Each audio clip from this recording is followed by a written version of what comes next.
See you fixing your shirt here, Corbin. Don't worry, man. All is good. You look decent.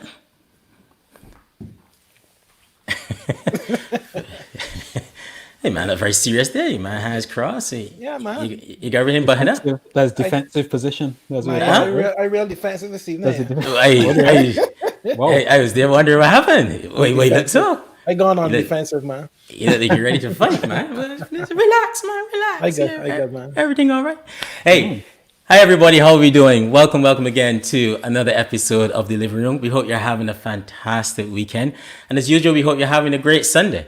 It's myself, Andre, and my good friends, Mark and Philip, just here in the living room here on We Global, having a general Caribbean conversation as usual. Thank you for being with us. We want to ask you guys to hit share, invite as many as your friends and your network into the living room as well, and let them come and join the conversation as well. Again, thank you so much for being here with us. Guys, how are we doing? How's it going? Doing good. Yeah. Yeah, man. All is well. Give it a little sip. Yeah. Where's that? You going to that glass? Little white wine. I just call it that. I ain't promoting the brand. Is it even wine though? It is. Look, it's the wine, but then you can know if I start to slur, then I can just go in water. Fair enough. After a while, if I can't handle it, right? Sit, man. You should do like me and stick with Mobby. With ice. You carrying the broadcasting rule of coming on here with ice, Mark. Well, I thought I would go with a little Guinness today. Ooh, you man getting heavy. You getting heavy. Guinness. Malt.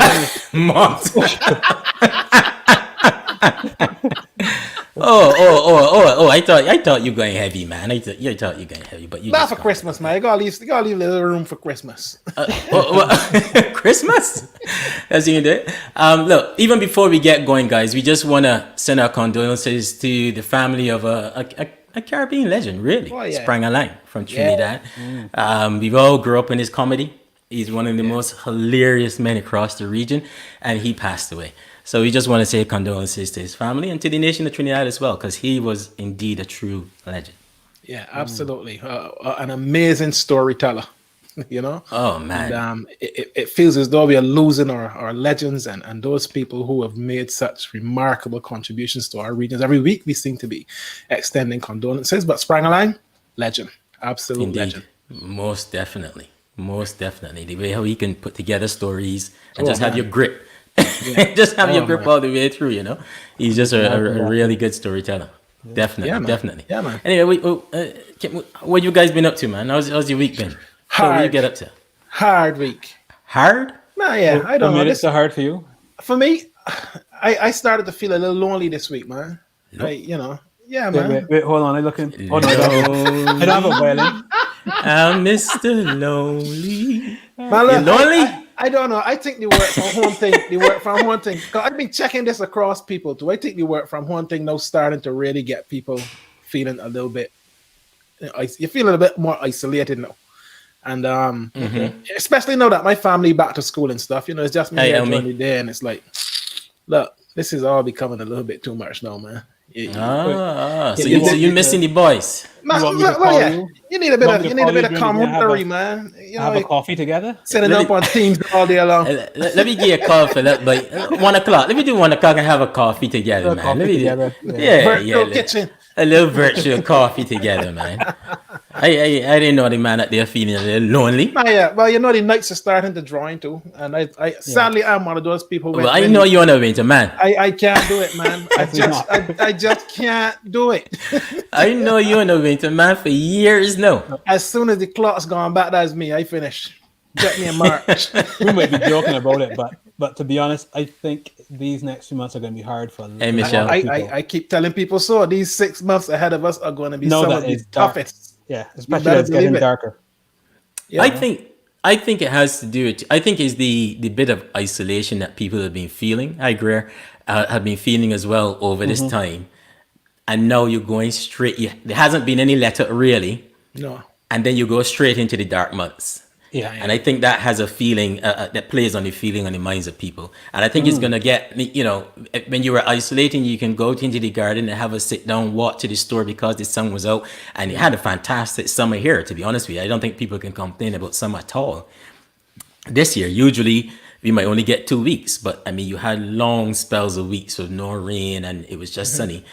But now that people won't be able to have that moving around even while they're isolation, I think it's going to be even harder. Yeah. Yeah. So I've been doing a bit that'll of hit me reading this up week. on relationships and relational awareness. Right. One of these articles I read was talking about we have this fixation with independence and isolation, where we think that is the norm, and that's actually the representation of maturity and doing well and being self-aware, when you're able to spend time alone and disconnected and withdrawn and so on. But what relational awareness says is that's actually a fallacy. Okay. That the human condition or the human experience and self-awareness actually starts from relationship and spending time with people. So so never feel as, but what that leads to is a lot of people, because they buy into this belief that isolation and being able to survive isolation is a sign of strength and real self-awareness. But buying into that fallacy is what makes us ill. Right. So, Indeed. so again, Mark, if you're actually feeling isolated, feel free to reach out. Jeez, I'm ready, man. Like he you got me feeling. The man got the counselor now. Gosh, man. No, no problem, man. No problem. Yeah, no problem. I will see how things go over the course of the coming week. Listen, you saw that Trinidad has cancelled its carnival for January this week. Did you catch that one? I saw that, man. I mean, it's to be expected, to be honest with you. So not really surprised they held on long on that decision, I thought. But yeah, to be expected. But I don't have a problem. Trinidad, they'll bounce back. It'll be interesting to see what our friends in Trinidad think about that. I'm sure that's a huge hit for them, you know. Yeah. We have to see how that one goes. Yeah, man. I was quite surprised. I wasn't that surprised. I think what's happening across the world and perhaps the markets that would be coming their way to help, to be part of the whole carnival experience are experiencing their, I don't know if you call it a second wave or a second peak within the first wave. I don't know what you call it. So I think that decision was going to be made because you can see different parts of America shutting down again. Europe, same thing. UK, same thing. So I think they held on. I guess everyone thought that by now we'd be coming out the other side of it, but that doesn't seem to be the case, right? No. We ain't that's what people were sold. That's what we were sold. Well, I think even Christmas. Yeah, true. Exactly. But I think human nature, you probably thought these things would probably go on for a few months. You had Ebola a few years back, and you had swine flu, you had other things, and it generally go on for 3-4 months and then come out the other side. This one was obviously different, but I think mentally you still thought 3-4 months and then we'll move on and what's not. So, but that's not. I always stick to expect the worst and hope for the best. Oh, okay. Very optimistic there, you Philip. On the promise and over deliver. Yes. That exactly. I hear you, man. I hear you. So yeah, it's been quite interesting to see what was happening there. But and also those students we had on last week from CXC, man, I saw a lot of activity on the page this week talking about them, and I see some schools in Trinidad are up in the ante for CXC as well. Well, I saw it in Trinidad, Barbuda, Guyana, the guys in Jamaica as well. In the OAC, well, almost everybody's up in the ante really with CXC. But I saw as well, Sir Hillary came out and he's an independent commission to look at stuff. I don't know what that means. I don't know what that means, and I don't know how fast that's going to happen. I don't know what it means for students who've already been rejected from the universities and what's not, and they have to defer their years. Not sure how that's going to go. Hey, Suzanne. So I'm not sure how that's going to go. So it'd be interesting to see how fast it goes, because how in Caribbean we can tend to move a little bit slow on these things. Yeah, has there been a timeline given for that independent review? I haven't followed the story this week. I don't know if a timeline was given. I know it got kicked off this week. So from when he announced it to when it got kicked off, that was pretty quick. But the timeline to come to, I don't know, and what the outcomes would be and what it is they're looking to do. I don't know really and truly. Want to watch, no doubt. Want to watch? Who knows? Maybe we should try and get Sir Hillary on here, and perhaps we can have a conversation with the Caribbean. So Hillary, if you're watching, this is the living room. Open invitation. Come join us in the living room. Absolutely. Indeed, Absolutely. not a problem at all. I think that's Got the lots way of to stuff we go. could chat with him about. Well, we'll deal with this issue first, but then we'll deal with someone as Hillary Beckles. You can probably chat for quite a long time about a myriad of areas, and subjects. But this one is the immediate one, to deal with the students, and then we can chat with a whole bunch of different things, huh? So it should be good. Yeah, man. I'm looking forward to hopefully if he does come and join us. And one thing also that I thought was quite intriguing this week was this issue of the head of state of Barbados is going nowhere, man. Well, I see everybody piling in.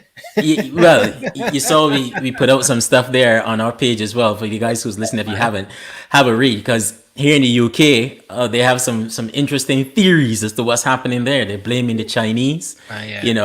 They say they're pumping a whole bunch of money in the Caribbean, and one of the things they're saying is pull away from the Queen and what's not. I'm not sure that's the case, because if you follow the Barbados story on the Queen and as the head of state, it's been going on for quite some time, to be honest with you.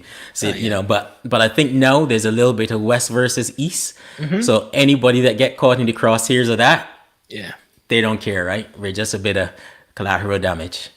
Wait, hang on. I just saw Mona Welter just mentioned something there on the thing. Well, has Andre mentioned the football? No. Here's to the Spurs. He's not watching this season. But I heard though. Here's to the Spurs 6-1 against Man U. Sorry for any Man U people there. Don't feel sorry. I don't know how the Arsenal do, but y'all do. We want today, man. Lucky escape as usual. We still in this league. Anyway, let's move on. What we got in the living room today, man? Man. So today, I like today's conversation. And we talk about it a few times, but putting it together sometimes can be a bit difficult to get everyone together, But as we call it, big sister, little sister. We talk a lot about the, I don't want to say main islands, but you can tend to focus a lot on the Barbados, the Jamaicas, Trinidad, Guyana, Belize, and then even Grenada, St. Vincent, etc. But sometimes in the conversation in the Caribbean, you can tend to not necessarily forget, but not focus on the other islands. And those islands like Nevis, Bequia, Carriacou, Tobago, or Barbuda, sometimes you can tend not to focus on them. But we thought, as we always have in Caribbean conversations, and we bring in everyone under the tent, we're going to have a conversation with folks on our sister islands and just see how they're doing. Yeah, man. Yeah, and I think this should be great because, we can, as you rightfully said, get really obsessed with the mainland sometimes and not really examine properly what does that relationship look like with its sister island properly, though. And we got some good people in to talk about that today, so I'm looking forward to this. Yeah, so today we got Deli from Nevis, we got Holly from Bequia, Milton from Carriacou, Kim from Tobago, and we may have someone from Barbuda. We've tried, I don't know what's happened there, but so many avenues to get someone in from Barbuda. It almost feels a little bit of a premature conversation without someone from Barbuda. Where are you? Where are you? Every avenue we tried, either an emergency have come up, it just wasn't the right time, couldn't happen, and what's not. But hopefully we might get someone in from Barbuda to have the conversation. But that's what we got. So, I think it's going to be a fantastic conversation. So we should probably just go ahead and bring everyone in. Looking forward to it. Yeah, make some room. Make some room. He's wrong.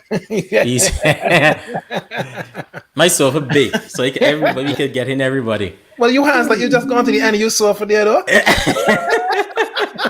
Welcome, guys.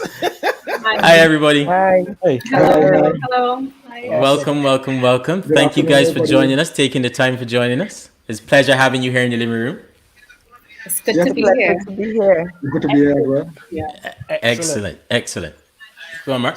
So it's great to welcome you all. And Kim, how are you doing today over there in Tobago? Well, I'm fine. But I just heard there was an earthquake in Trinidad. Oh, really?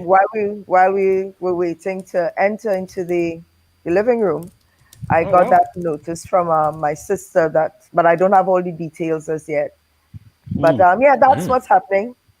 All right. Well, if anybody's watching who can keep us updated here, let us know what's going on in the living room so we Yeah, can see, keep Elmi just people. said she just felt an earthquake in Trinidad. Oh, wow. I hope everyone is safe there. Yeah. Yeah. Okay. And Wow. Delhi, what about yourself? How are things over there in Nevis? How are you? I'm good. Excellent. The island of Nevis is good. We've had some showers for the past 4 days, but today seems to be a nice, warm, sunny day. Awesome. Nice. Excellent. Yeah, I see lots of rain across the region this last couple of days, actually. A lot of flash Yeah. flooding happening as well, actually. But Holly, you said where you are is very, very hot.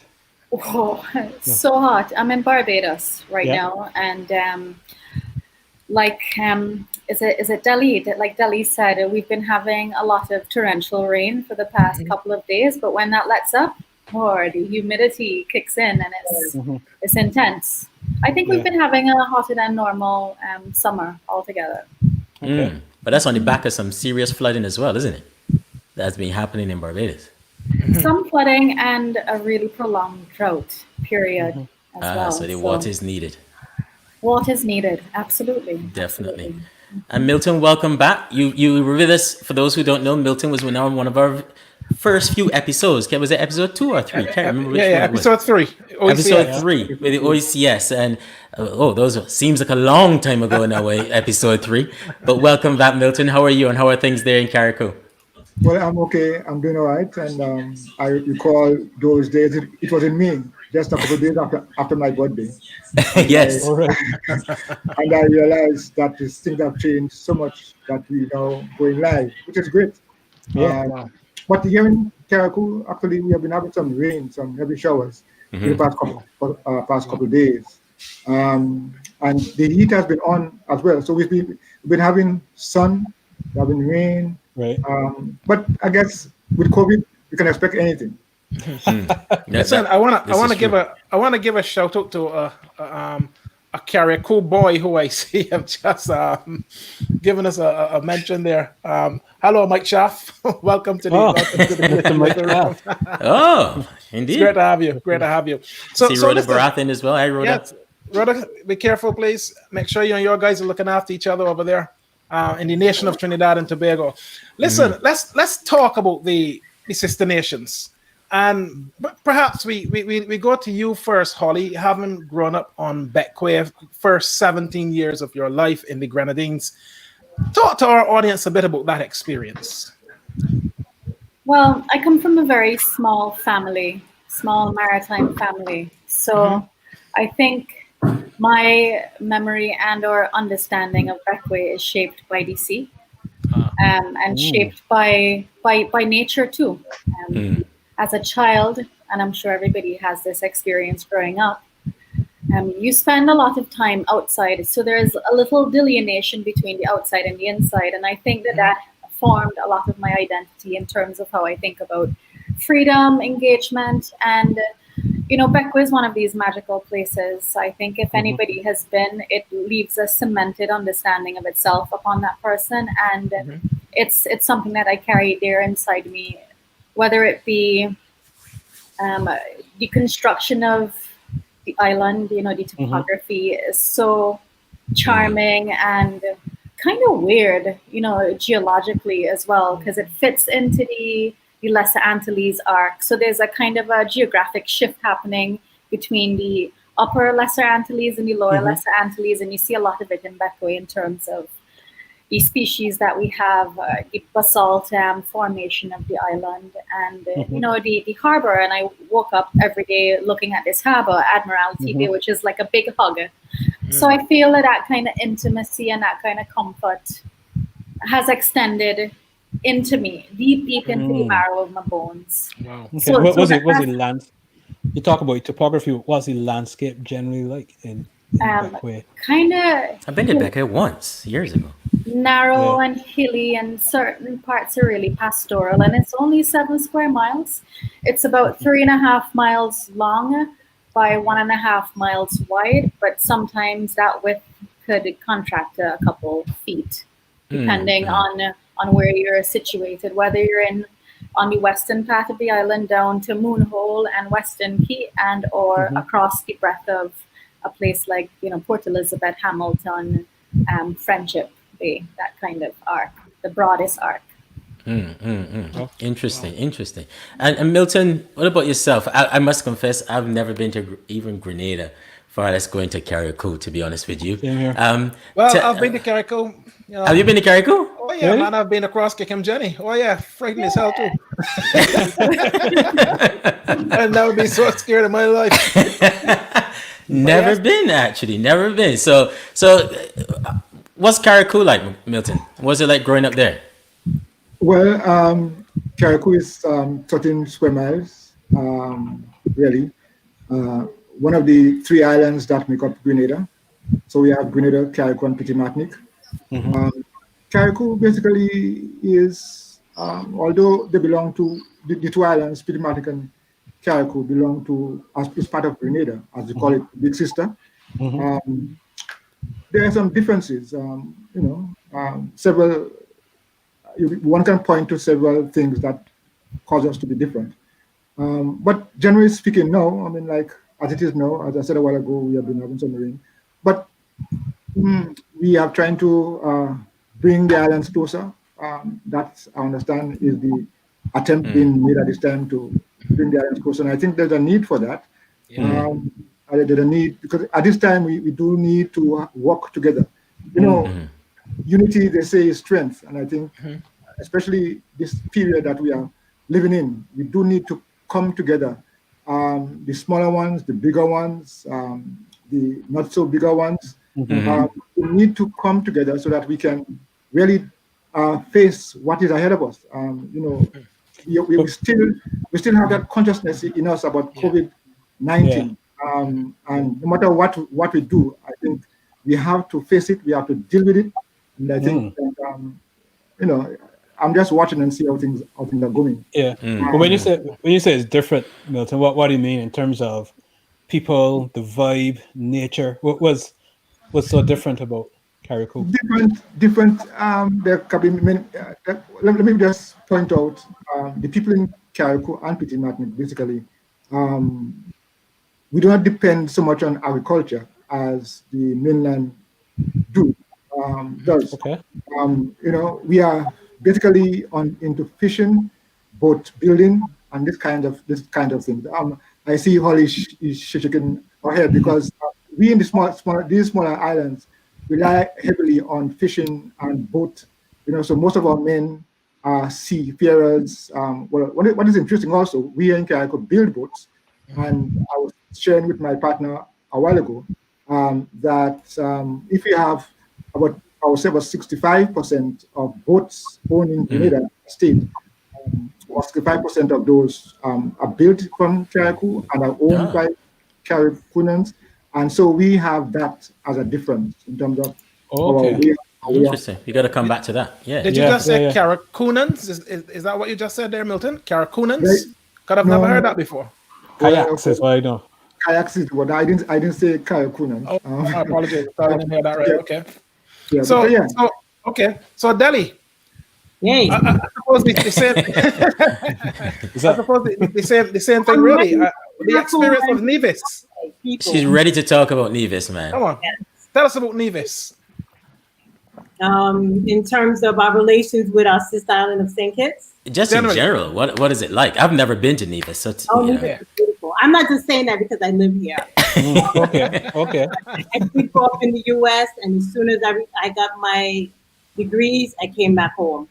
And I've been here for the last 20-something years. Wow. Oh, wow. We have go ahead, sorry. High standard of living. We have a good tourism products. Not so much right now because of the COVID, but otherwise we are a high-end destination, and the island is pretty beautiful and a nice financial sector. So, Delhi, do you work in marketing? No, I do hospitality. Okay. Now, I was just wondering because you sold the island very well to me. Communication. Ready to visit. Wow. So your experience of, you said you went away to study and you just went back home immediately. Is that? Yeah. The draw was so strong. I came home like in July. Wow. Oh, wow. Wow. Oh, that's interesting. Yeah, man. That's interesting. And the island is so well off. I mean, my daughter just did the same thing. She just finished school and she's back home. Wow. Oh, wow. Okay. So no Okay. draw to stay overseas or wherever it was? I mean, I grew up in New York City, Right. Mhm. Okay. a good percentage of my life. Right. But I always thought of coming back home to Nevis. Back into Nevis. Home was always going to happen. Relax. It's so a nice, nice, easygoing, relaxed lifestyle here. Mm. Okay. Oh, Okay. awesome. Do you think Awesome. on Nevis there's still space for a Bajan man, family of 4? Listen, we have a lot of people. I was here. wondering where you was going with that, for a second. No, I was family like, too. okay. Okay. Just making I'm sure. not that forward. Nevis has a population of about 12, 13,000 people. Let me put it up here so folks have a look. And we have a lot of people here from Jamaica, Guyana, Dominican Republic. And we do have like 2 or 3 Asians here that I know of. Only 2 or 3? They're, most of them are Plenty room, lawyers. man. Don't let the secret out. And they're lawyers here on the island. Wow. Ah, Wow. I like in Nevis. I like in Well, Nevis. we're gonna come back to that in a bit more. The island is sexy. Oh, sexy. You got Philip there ready with that.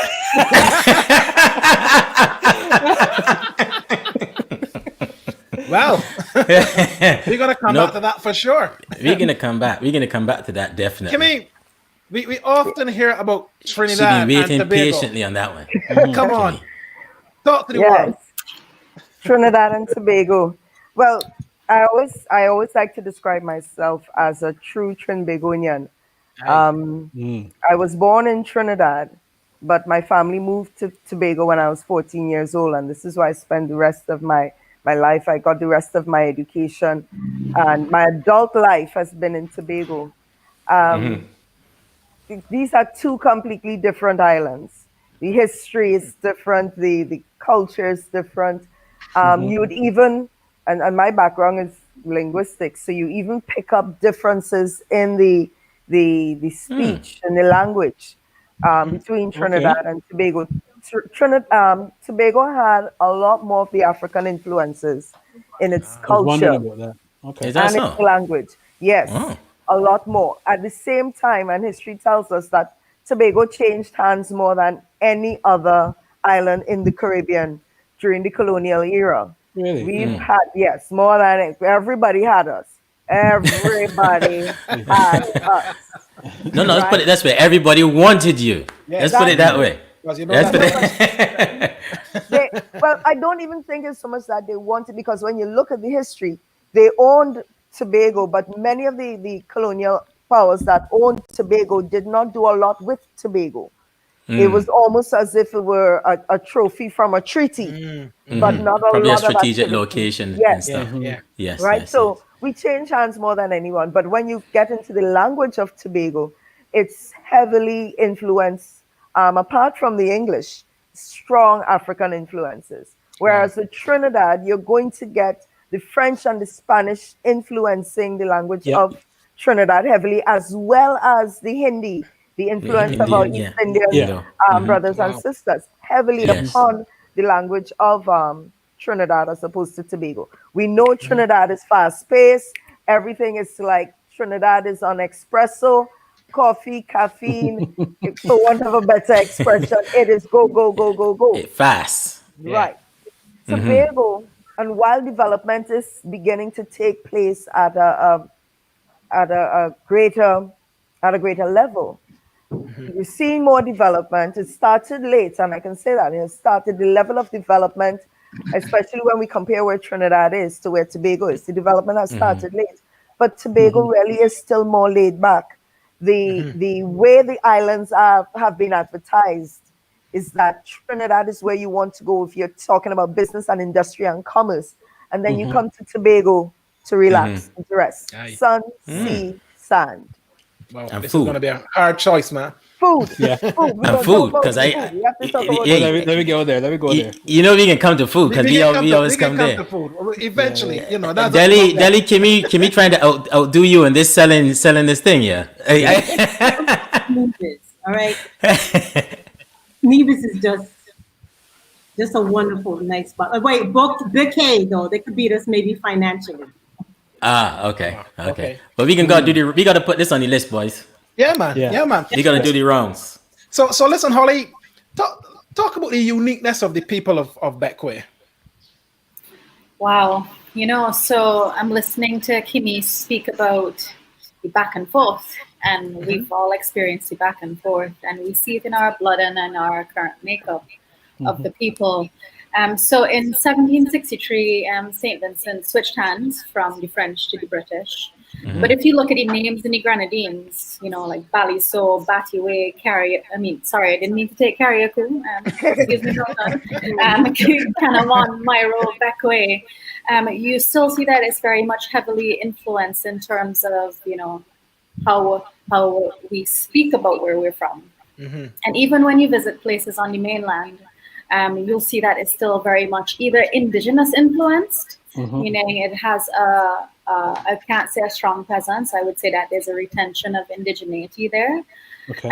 But Bequia is interesting because it's like a failed plantation state because they couldn't figure out the water crisis. And a lot of the Grenadines was in a very similar boat. And I think if I'm not getting my era mixed up, it's the late 1700s that they invited people who were doing work in Saba and Saint Eustatius to come to Bequia to figure out how to develop well systems to plant, cotton, selling cotton, indigo, etc.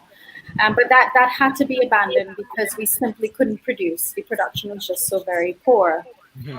In conjunction with that, while having the French influence and the African influence, in the 1860s, there was a mass migration of the poor white community from Barbados to Bequia and to St. Vincent, to two parts.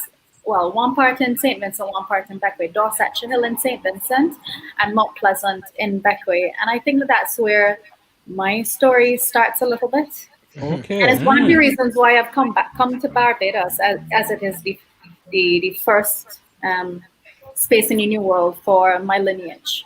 Well, one side anyway.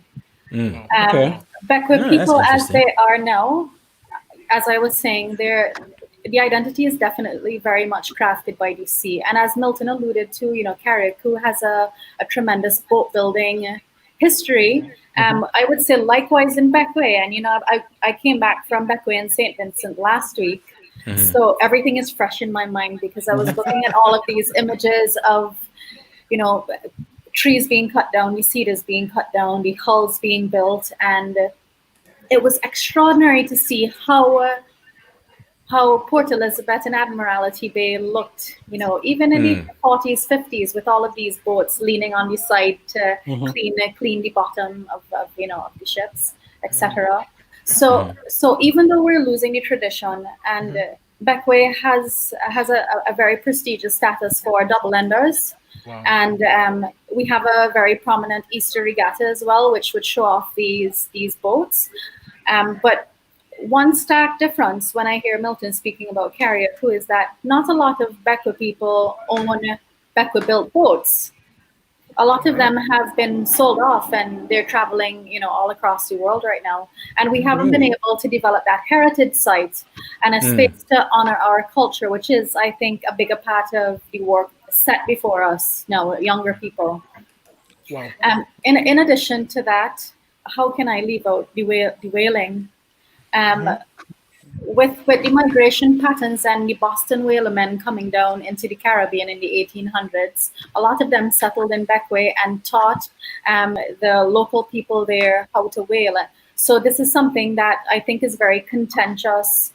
If you're looking from the outside, not understanding the context of how Bequia people whale, it is truly a season. It is a ceremony. It is a deep ritual. And it continues annually. And when you hear the man say blows, the entire island shuts down, and everybody is looking at this Wow. this like epic poem Yeah. before your eyes, of this Yeah. this hunt that isn't mechanized, this hunt that is, wind driven. Okay. So I would say that we're kind of fearless, outspoken, raw, and we have a very interesting relationship with the mainland and the other Grenadine islands, which I'm sure we'll be able to unpack. Interesting. Yeah, go ahead. Go ahead. No, I was gonna say you were talking about development there. So, Delhi, probably come to you here.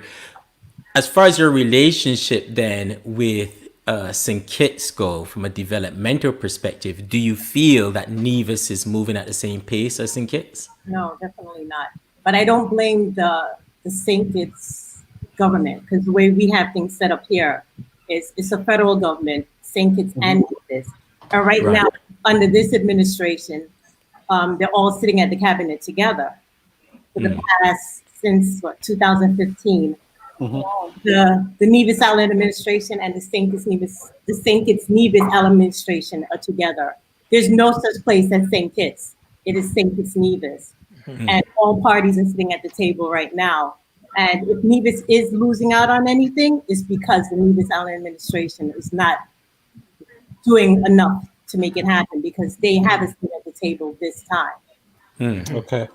So just explain to guys how that works, how that federal system works for St. Kitts and Nevis, because Well, I think Trinidad will have a similar situation, and Antigua, Barbuda has a similar situation. But right now, because the coalition government that we have going on in St. Kitts Nevis, right, with the three major parties that won the previous election, they're all together as one unit. got it. unified Yes. administration, and they are at the table working together in the cabinet. I'm not saying that all is glorious under No, this, but yeah, they're working together. Yeah. but they are working together, and we cannot at this time blame St. Kitts for any misgivings for the island of Nevis, because the leader of Nevis is now sitting at that table. Nevis But is over not time, losing, it's because he's not working together. But over time, even prior to that, do people of Nevis feel like they're being left behind in No, general? I mean, we have a history going way back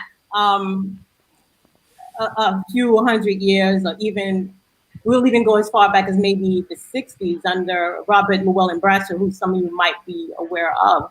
A lot of people from Nevis felt that they weren't getting their fair share of things, school-wise, health-wise, the country moving forward in infrastructure. And that has always been a thing for St. Nevis. And there's been many times where they fought to try to get secession. Our last secession voting took place in 1998. Was that a referendum, was it? Yeah, it was a referendum for that. I was working at the radio station at the time. So that was a big issue across both the islands. But it didn't go through, as you see. And I think I'm not a secessionist at all, because I don't feel that Nevis, personally, I don't feel that Nevis is in a good position to take care of itself. Yeah. I think that's a similar conversation to what's happening in Antigua at the moment, actually. Yeah, I it said is. it, and I meant it. What's that you said? I said some people might get upset that I said it, but I have insight where some people might not see. And No, I mean, everyone's going to have their opinions on that topic. I think yours is yours. You know, And this is the living room, man. Come on. Yeah, exactly. well, I'm talking in my living room, and that's what Absolutely. Exactly. So listen, Milton, the people of Carriacou and the wider relationship with the Grenadines.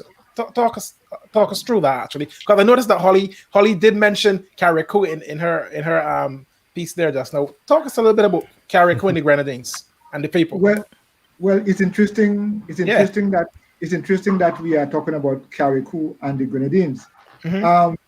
Grenadines consist of from Bequia up in the north to actually Carriacou down in the south. Exactly. Yeah.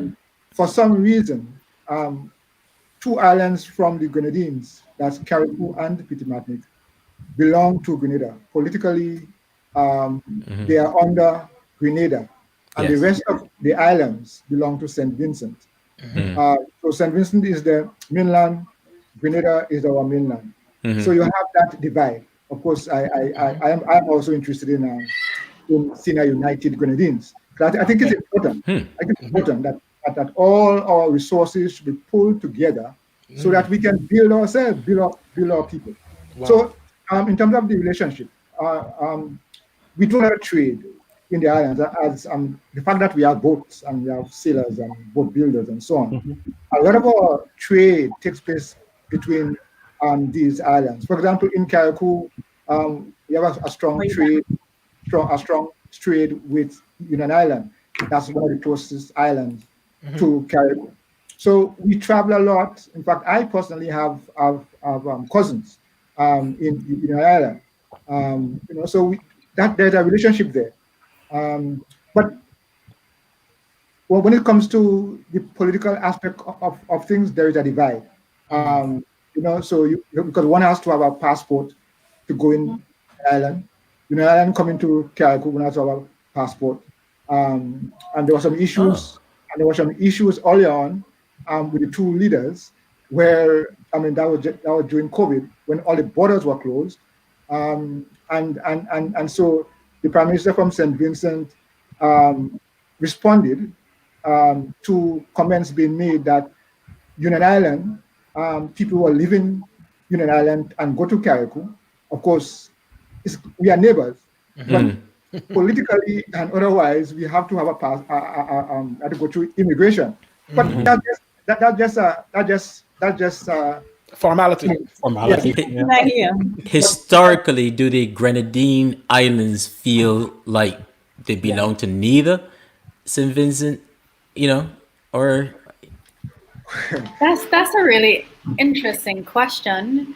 Yesterday we were speaking about the fact that Bequia has turned its back to St. Vincent. Geographically, the population lives facing the other way.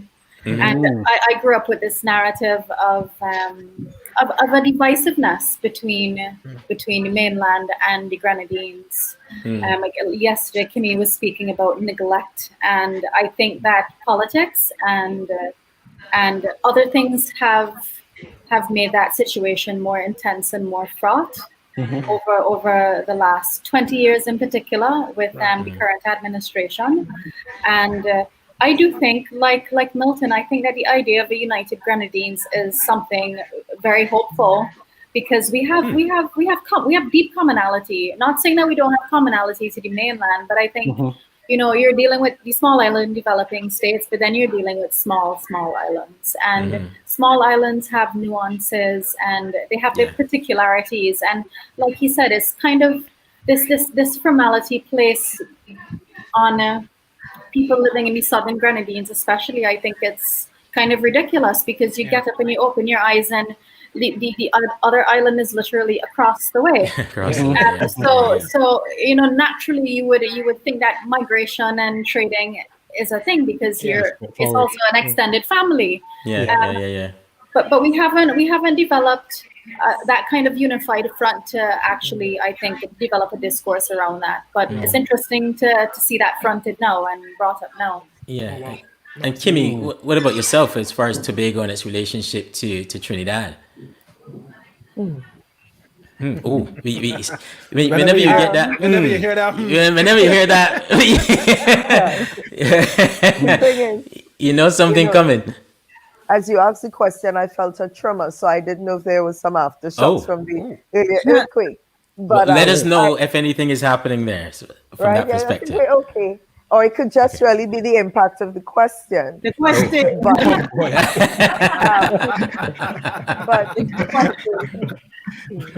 I'll tell you something that I observed. When I was a child growing up in Trinidad, I spent a lot of time in the central market in Port of Spain. And at that time, that market had a lot of Caribbean people. I heard St. Lucian speaking, and then my mother is from Grenada, and her aunts were in the market. So I heard Grenadians, I heard Vincentians. The central market in Port of Spain was a little Caribbean melting pot. But one of the things I grew up being aware of, and I know some people may take offense, but there was a perception and I believe this is something that happens in the larger islands. Those who live on the larger islands would tend to refer to the others as the small island people. Or the low islands, yeah. Right. Mm-hmm. I've heard small island people. And the same thing would have been said of, or the same sentiment seemed to have existed with regard to folks from Tobago. When I moved to Tobago, I started to feel the difference. I understood there was an underlying resentment, between people from Trinidad, people from Tobago. It's not across the board because at the same breath, there's a lot of very friendly interaction. There's a lot of love between people from Trinidad, people from Tobago. It's one nation, one love. But Mm-hmm. folks in Tobago, people in Tobago, again, as from the conversation yesterday, that sense of neglect as if we were not being taken care of. And when I came to Tobago, I felt it, having grown up in Trinidad and seeing the opportunities, seeing the advancements, seeing the development, the technology that existed. And I'm talking about in the 1980s. Seeing that and coming to Tobago and you're seeing the difference and you're realizing, wait, isn't it one nation? Why is it? It seems as if not enough of the national resources have come across here. When I came here to live, there were at the time three secondary schools that were taking students from primary. Mm-hmm. From primary, you had three options to go to a secondary school. And looking at the size of the population, I realized that there were children who were not getting a secondary education in Tobago at the time simply because there weren't enough spaces. But had they been living in Trinidad, they would have gotten into a secondary school. That has changed. But I remember being Okay. 14 years old and looking at that, and I saw there really seemed at that time to be a lot of disadvantage. And that underlying resentment, I realized that it persists even when I look at the politics today.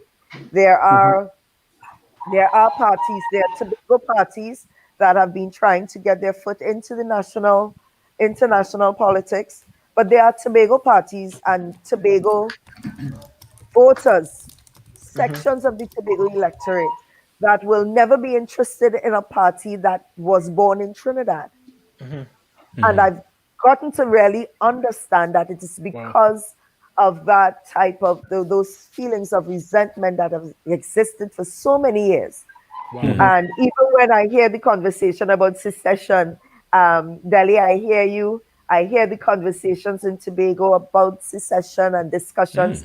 And there have been a lot of conversations about internal self-government. This is on the this has been discussed in Parliament for many years. It came up again recently, internal self-government for Tobago. And even when they talk about secession, I'm one of those, I don't want secession.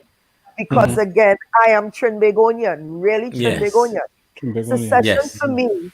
Secession for me, being where I am here in Tobago, is like parents having a divorce and you're asking the child to pick a parent. Exactly. Pick a parent. I can't pick a parent. When I lived there, I love when we left Trinidad. I'll tell you this, and I think my sister is listening. She's logged I think on. she is. Yeah, When, she when we commented left earlier. Trinidad, we told our parents, when we grow up, we're moving back to Trinidad, and we don't want no Tobago boyfriend, and we're not staying here. And most of us married Tobago men. And we didn't move back. The thing is, we realized that the crime rate in Trinidad is skyrocketing. It's not at the same level, even though it's increasing. It's not the same level in Tobago, and the police have been able to, the crime detection rates in Tobago is getting a lot better. So you want to stay here and raise your family and raise your children and so on, but still be able to access the opportunities that are The available to resources. you. Yeah, Yeah. the resources. Which you Absolutely. should be, because it's Trinidad and Tobago. Yeah. Right, but the conversation, even again when I listened to Delhi, and it really struck a chord when she spoke about that secession aspect. A lot of the smaller islands, again, because of that perception of neglect, you get a sense that look, they feel, you see me, enough of this. It becomes like a child who is at home. You become an adult, you've matured, but you're still being treated like a child. You make up your mind, look, I'm going to find my own space. You want to carve out your own independence. The same way the larger island fought for its independence and got its independence from the European power. These the sibling islands, the younger sibling island, the big little sister, we are looking on. And it's the same sense that, well, we want our independence too, because it feels as if Yeah. you are not taking care of us the way Yeah. we might be able to for So ourselves. how could you argue for something and then refuse it to us or for Yeah. you know? Daddy, Deli, you wanted to jump in? jump in? Yeah. Yeah, because I'm listening to Kamari, and I agree with so much things that she said, being from the smaller island of the two. But at the same time, I'm looking in envy that your prime minister is a Tobagan, and Tobagonian. Tobagan. Sorry. Don't worry. From Tobago. All in love, you get it. So and he would have grown up there. He would know some of the needs of the people of Tobago. So Not the first, is it? And I'm it's just not like, true. so what's happening here? Who we Okay. to blame? Is it the people, the people that are holding the seats in Tobago? Is Raleigh not all of a sudden he's not aware of what's going on in his birthland? What's the problem? I mean, for Nevis, I'm not going to blame the big sister island, because at this point, this is 2020, and what could we really be missing out unless the people that we send to government is not doing what they're supposed to do? I'm not going to be a crybaby at this point now. We're too Right. far gone. So, And what I'm saying, what I'm kind of envying is that the Visions have never been the prime minister of St. Nevis. right. The way that our government is set up, I can't see a Vision being the prime minister of St. Nevis. But you have a man from Tobago who is the prime minister.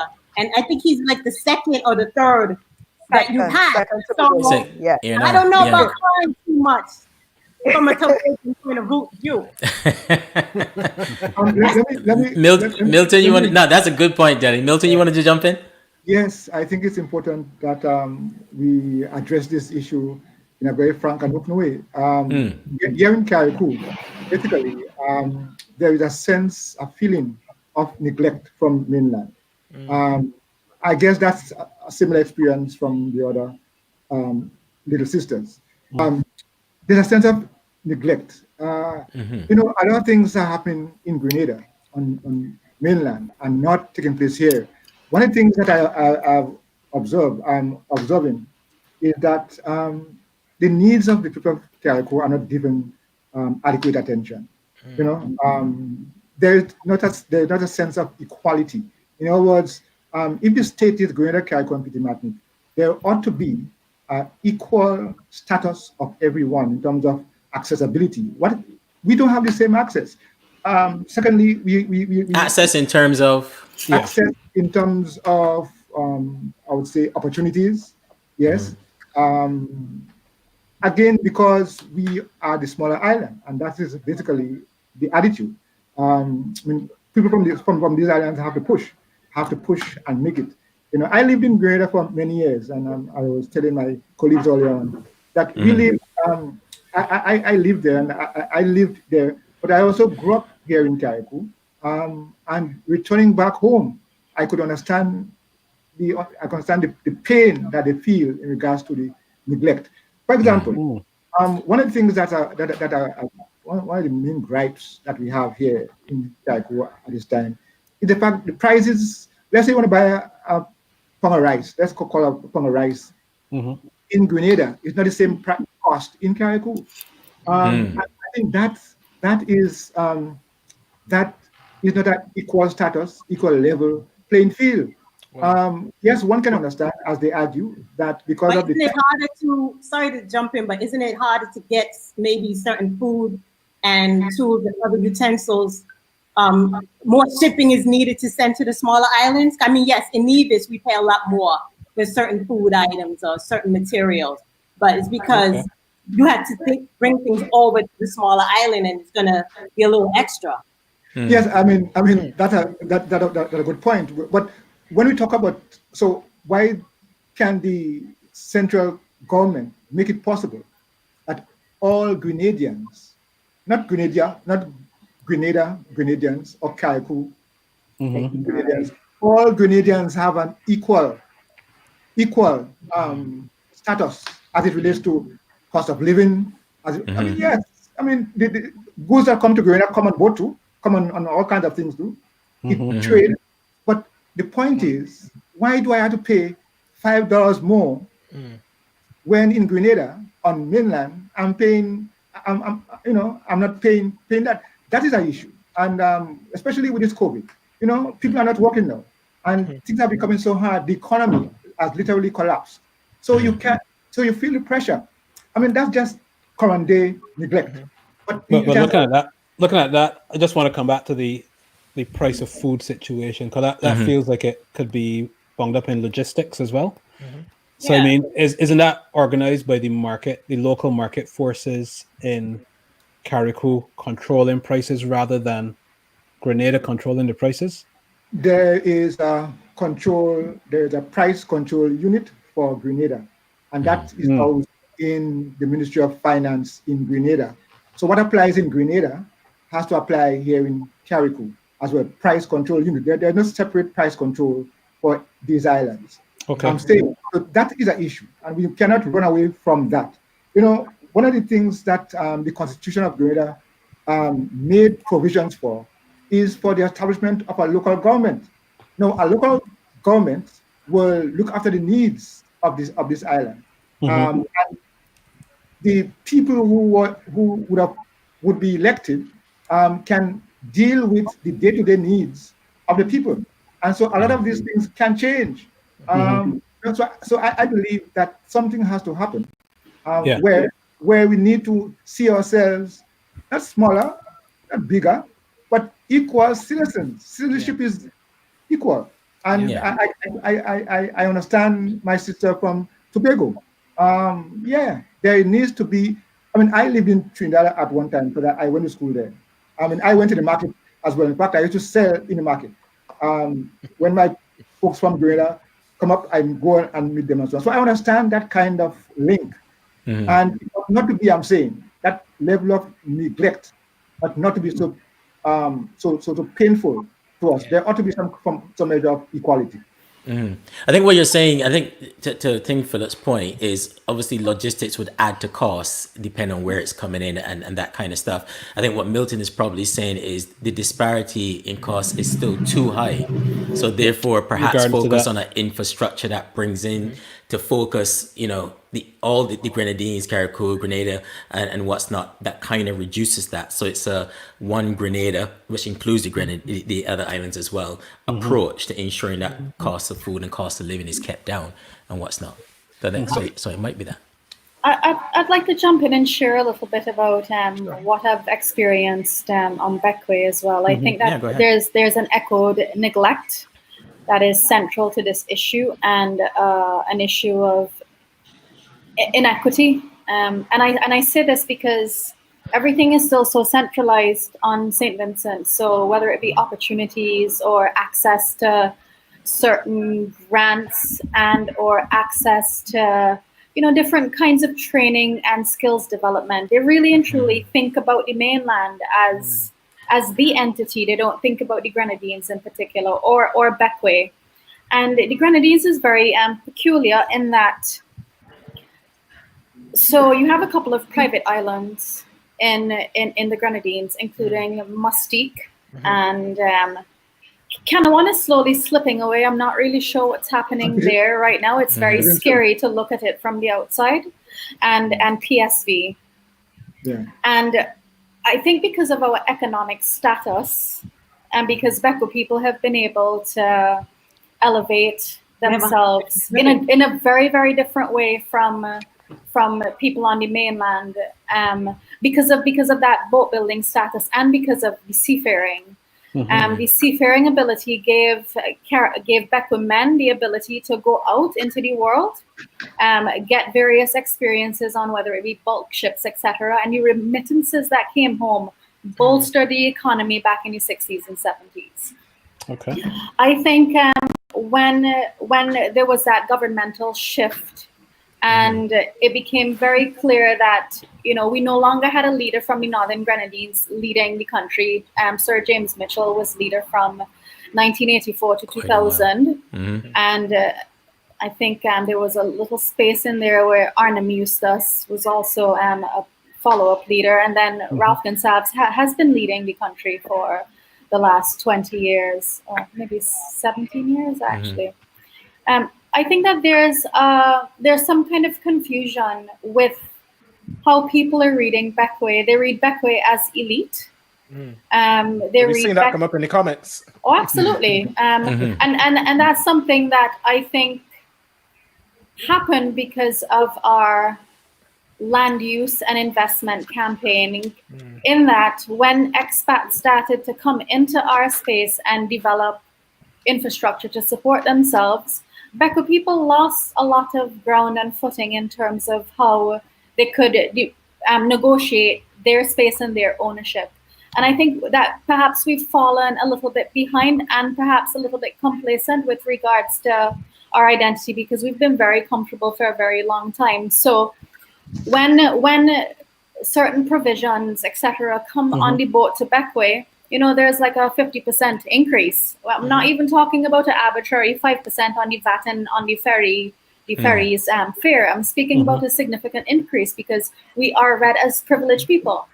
And I have to say that even when you apply for grants from charitable missions and or larger NGOs, they don't look at Bequia as a site of need, which is really problematic because perhaps the expats don't need, but Bequia people are in deep, deep need. Wow. That's an interesting point. So on the island, is there you were going to say something, Mark? No, go ahead. I was going to say, as you said, perhaps the expats don't need, but Bequia people need. So how are, Bequia people advocating for that? Well, I think within the last 10 years, we've seen a rise of NGOs and social organizations that want to shift the dialogue, shift the conversation, bring back ownership and or agency into young people's hands. So organizations like Rise Up Bequia, which was started in 2013, is one of these model organizations made up of young Bequia people wanting change. Another would be the Hub Collective, and they're more so of a creative and environmental space that speak towards mentorship, skills training, music development, the visual arts, etc.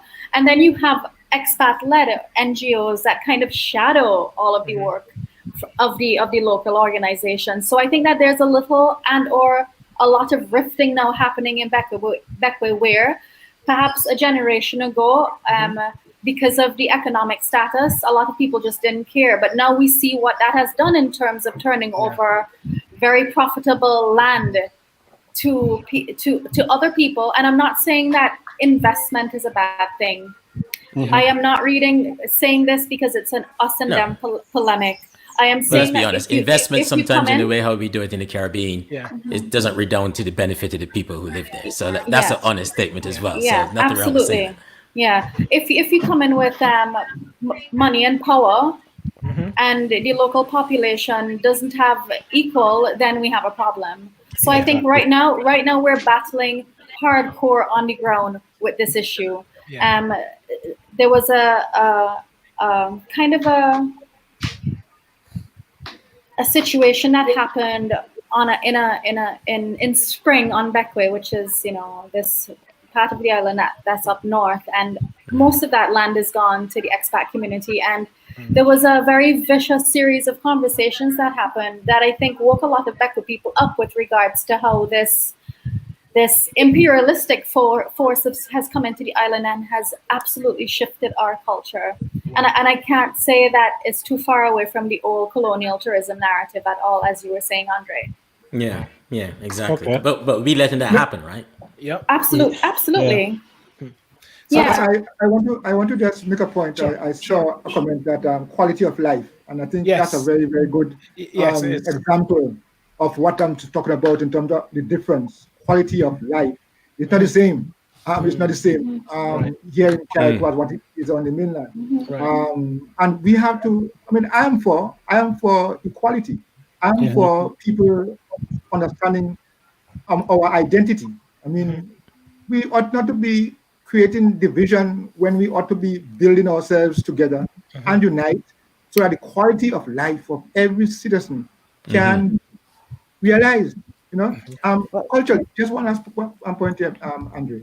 I want to make the point of the difference also with in Carriacou and Grenada. There is a different cultural connect. In other words, people of Carriacou has a more direct connection with West Africa. And so mainland Grenadians do not necessarily see that connect as important. Oh, interesting. How did that manifest? How did it happen over time? How did that happen? Well, I guess the story is told that most times when slavery was being abolished, it was abolished by an act of parliament, and while they were debating in London, the abolition, well, they got it. Parliament passed the law, the act. But while that was happening, there were slaves still coming from Africa. Yes. So when those slaves landed in the Caribbean, they were not slaves. When those Africans landed in Grenada or the Caribbean, they were not slaves because the law was abolished, right? So, and what happened is that most of these people who came here and were not slaves, most of them were sent to Carriacou. So Carriacou had a more closer tie with the African connection, you know. So, for example, in Carriacou, you still have Kwashis, you still have Kojos. These names weren't changed. These are direct African names. You know? Well, that's fascinating. I'm learning something here. I hope our audience is learning too. You learn something every week. I'm learning. I'm learning quite a lot here with this one, actually. So I mean, there's a difference in identity. I mean, you know, so the Grenadian really is more thinking about the European stuff. Here in Carriacou, I grew up with parents who really taught a lot about our African, our ancestors, our African connection. I grew up with that, but you know, so there's a difference, and we need to understand that there is one whip can beat everybody. I want to probe that a little bit more actually, because that is under the whole narrative of distinctiveness, and it will be interesting to understand how do the other sisters, you know, the likes of Tobago and Nevis, are there areas within your history that also separate you slightly in terms of your distinctiveness from the mainland? Kibi? Well, I know I touched on it a little bit earlier because of the differences in terms of the history and the influences that Tobago had it's different to what Trinidad had. And what Milton touched on, we have Kwashis, we have a lot of Kwashis here in Tobago, Milton. And again, it speaks to the very strong African heritage that is still predominant in Tobago. Tobago has a festival every year called the Tobago Heritage Festival. And it's one of those things that celebrates the Africanness, the African culture that's still resident here. You're going to also, I'm trying to find the correct word. And again, having spent time in both islands, the European influence really is stronger in Trinidad. It's a lot stronger. And even in terms of the desire to stay very connected to European powers or even American powers, those larger powers, there is a greater degree of interest, I'd want to say, to try to preserve as much of the Tobago culture as possible. And you see that even among some of the younger people. There are a lot of young people who are studying the culture, have their degrees, their master's degrees in ways that are aimed at preserving the culture. I'm talking and my mind goes to a young dancer, a young artist, a young creative in Tobago who has his degrees from the University of the West Indies and then went on to further his studies at his master's, and he did a degree in something non-creative, but he went on to do his master's in dance to come back to Tobago. And while he studied dance and looked at all of the European dance, the ballet and so on, he worked on ensuring that it was the Tobago dances that he used for his final piece. It was the Tobago dances that are very Afrocentric that he used, and he's very young. I taught him in school, little boy, but he had this drive, this passion to preserve what is Tobago. And I see it again, even again with the politics. And someone had asked in the question earlier, and you had asked in Delhi, how is it, we could say some of these things, but our prime minister is Tobagonian. And someone had put it in the chat, and I saw some of the conversation going on. Our prime minister, yes, while he's Tobagonian, none of the areas in Tobago is his constituency. His constituency is in Trinidad. And there are a lot of Tobagonians who've held that against him. That how is it you want to talk about Tobago, but you left here so many years ago and you've not looked back? And is it never a focus of his platform? It became, because I can say, and there are those who would say I'm biased. I love my prime minister. I love my prime minister. I love my prime minister. I love Ron. Bad. Yes. Dr. Rowley, if you're watching, there's a lot of love in the living room. We're going to have to get him on too as well. And I'm declaring my bias. My bias because at the same time I want to be fair. He has, I recall, and there were justifications in the argument. How is it you're Tobagonian, but you are not seeing your involvement? But in the last few years, and especially, and I don't care whether it's just because of an election or what, but a lot of work went into developing Tobago over the last 3-4 years.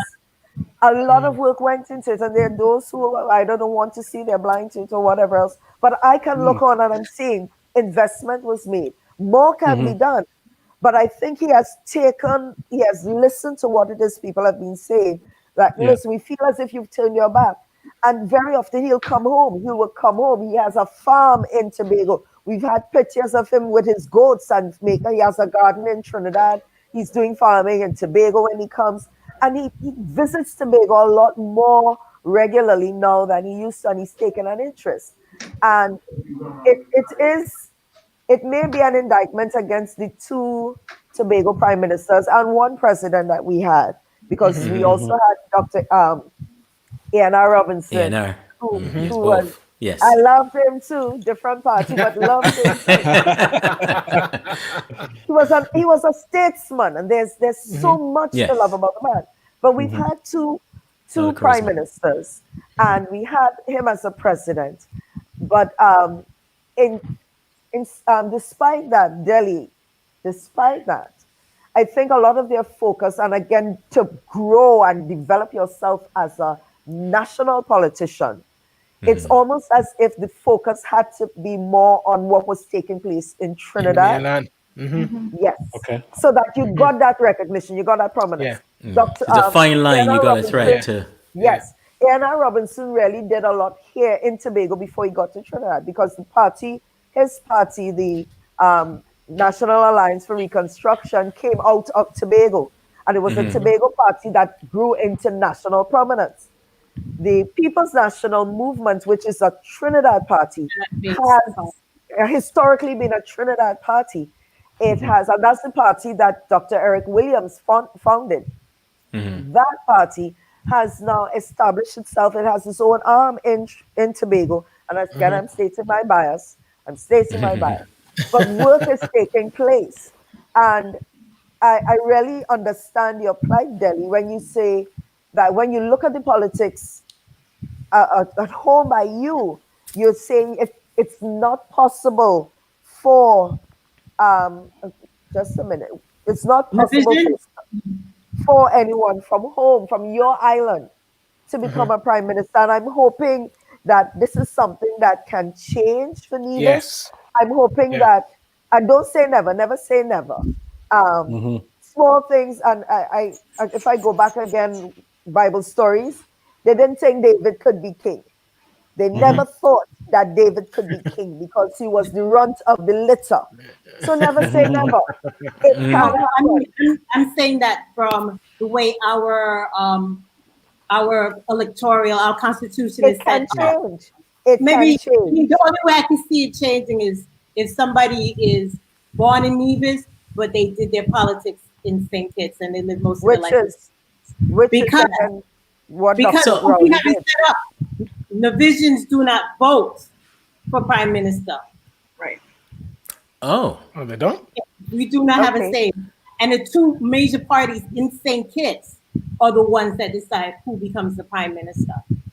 What? But I mean, it's So- not impossible if you look at it that my daughter, who's into the politics here, she can go to St. Kitts and maybe be part of the Labour, the PAM party, and because of that, somebody can vote for her to become yes. prime minister, although she was born and raised in Nevis. Nevis. And that's the You only way. cannot vote. You cannot Huh? vote for you in Nevis. You cannot vote in the national elections. We have a federal election and we have a local election. And even with our federal election, divisions do not take part in what happens in St. Kitts. Constitutionally. Constitutionally. Wow. Oh, that's another piece of learning. But that feels like you're being governed though without any Any participation. say. Any say. That's In a different. way, yeah, That's but like different. not like Puerto Puerto Rico. Rico. Divisions are sitting at the table. So if things are not happening, right? In for Nevis, I'm not going to blame St. Kitts because they're all divisions. Okay. Oh, that's an interesting one. Yeah, to draw diagram for me. It's who wrote the Constitution many moons ago. No, I get it. I get it. Wow, But yeah. I'll be honest, I never knew that. So I'm learning something here now. And I must admit, it seems wrong. It is Yep. wrong. It's wrong. Yeah. I mean, when I started to really understand the politics of St. Kitts Nevis, because remember, there's no place called St. Kitts. It's St. Kitts Nevis, and there's Yeah. Nevis. When I started to understand the politics of it and the Constitution, I was like, this don't make any sense. Maybe Yeah. the writers, the authors of the Constitution back then, it made sense, but to me as an individual, a person living in Nevis and my daughter growing up in Nevis, she always was like, well, mommy, how is a Nevision supposed to be prime minister under Yes. these circumstances? So interesting point then. Is there or interesting question I should say. Is there a bigger push to be included in electoral process or bigger push to secede? I think right now people are not even thinking about secession so much like they have in the past. But So I is there think agitation then now to be it's more that part of the have a process? seat at the table. Have a seat at the table and try to get your island's needs met. That's interesting. I'm listening to Carriacou and Bequia, and I'm like, okay, well, who's your representatives in government? Are they not doing anything for the people? Or they're not playing a role? Well, And that's one of the reasons why I've said earlier on that there's the loud presence of neglect, because there's a representative, unlike what happens in St. Kitts, junior general elections. Carriacou and Pitamatic just one constituency, yes, one, and the other 14 in Grenada, mainland. So depending on who wins Grenada, that's the level of treatment we're going to get here in Carriacou. Wow. So you can understand why neglect is a bitter pill for us, a bitter experience for us, Oh, yeah. because we've not been treated the same way as others. There's no equality as far as who we are. Yeah. But what I'm glad about is that I'm hearing some very positive news, is that our connection with West Africa ought to be promoted. Should be promoted in these islands. I mean, if the bigger ones don't want to, well, they don't have that experience. But we in these islands need to understand that our connection, our roots from West Africa, Kwashis are in Ghana. Kwashis are in Carriacou. In fact, I'm a Kwashi. Questions Um, all over. We don't really have here that in Ottawa, specific Quashies are in Bequia too. connection. Questions here. And in Tobago, yeah. Yeah. Right. So we need to enhance that. We need to enhance that as an our identity, a people, and trade. Why don't we have trade there with them? Yeah. Trade is a very, very important. I mean, and these people there, they need us and we need them. True. But Yeah. so the leadership has to understand that there ought to be some kind of connection with our African brothers and sisters. I think this is really interesting, Milton, because of what's happening with the We Gathering campaign here in Barbados. I think Motley and her campaign is starting to push that dialogue and to expand and to open up the possibility of actually acknowledging, the homeland in direct a links with real Ghana. concrete way. Yeah. You get on an 8-hour flight, you don't have to worry about Trade and visas. travel and stuff. The entire Western, all of the Western countries are open up visa-free travel, including Burkina Faso, Senegal. So it's really interesting that we're living in this moment. But going back to the conversation that Delhi was explaining about the political makeup in Nevis and Milton, with how Carriacou and Petit Matney connect back to Grenada. In the Grenadines, we're busted into two constituencies, northern and southern Grenadines, and our second prime minister was from Bequia.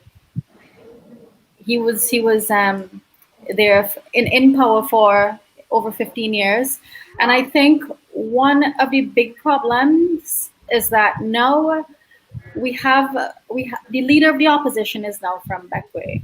So there's a huge polemic set up where the NDP party and the United Labour Party, they're butting heads, and the center of that butt comes from Bequia.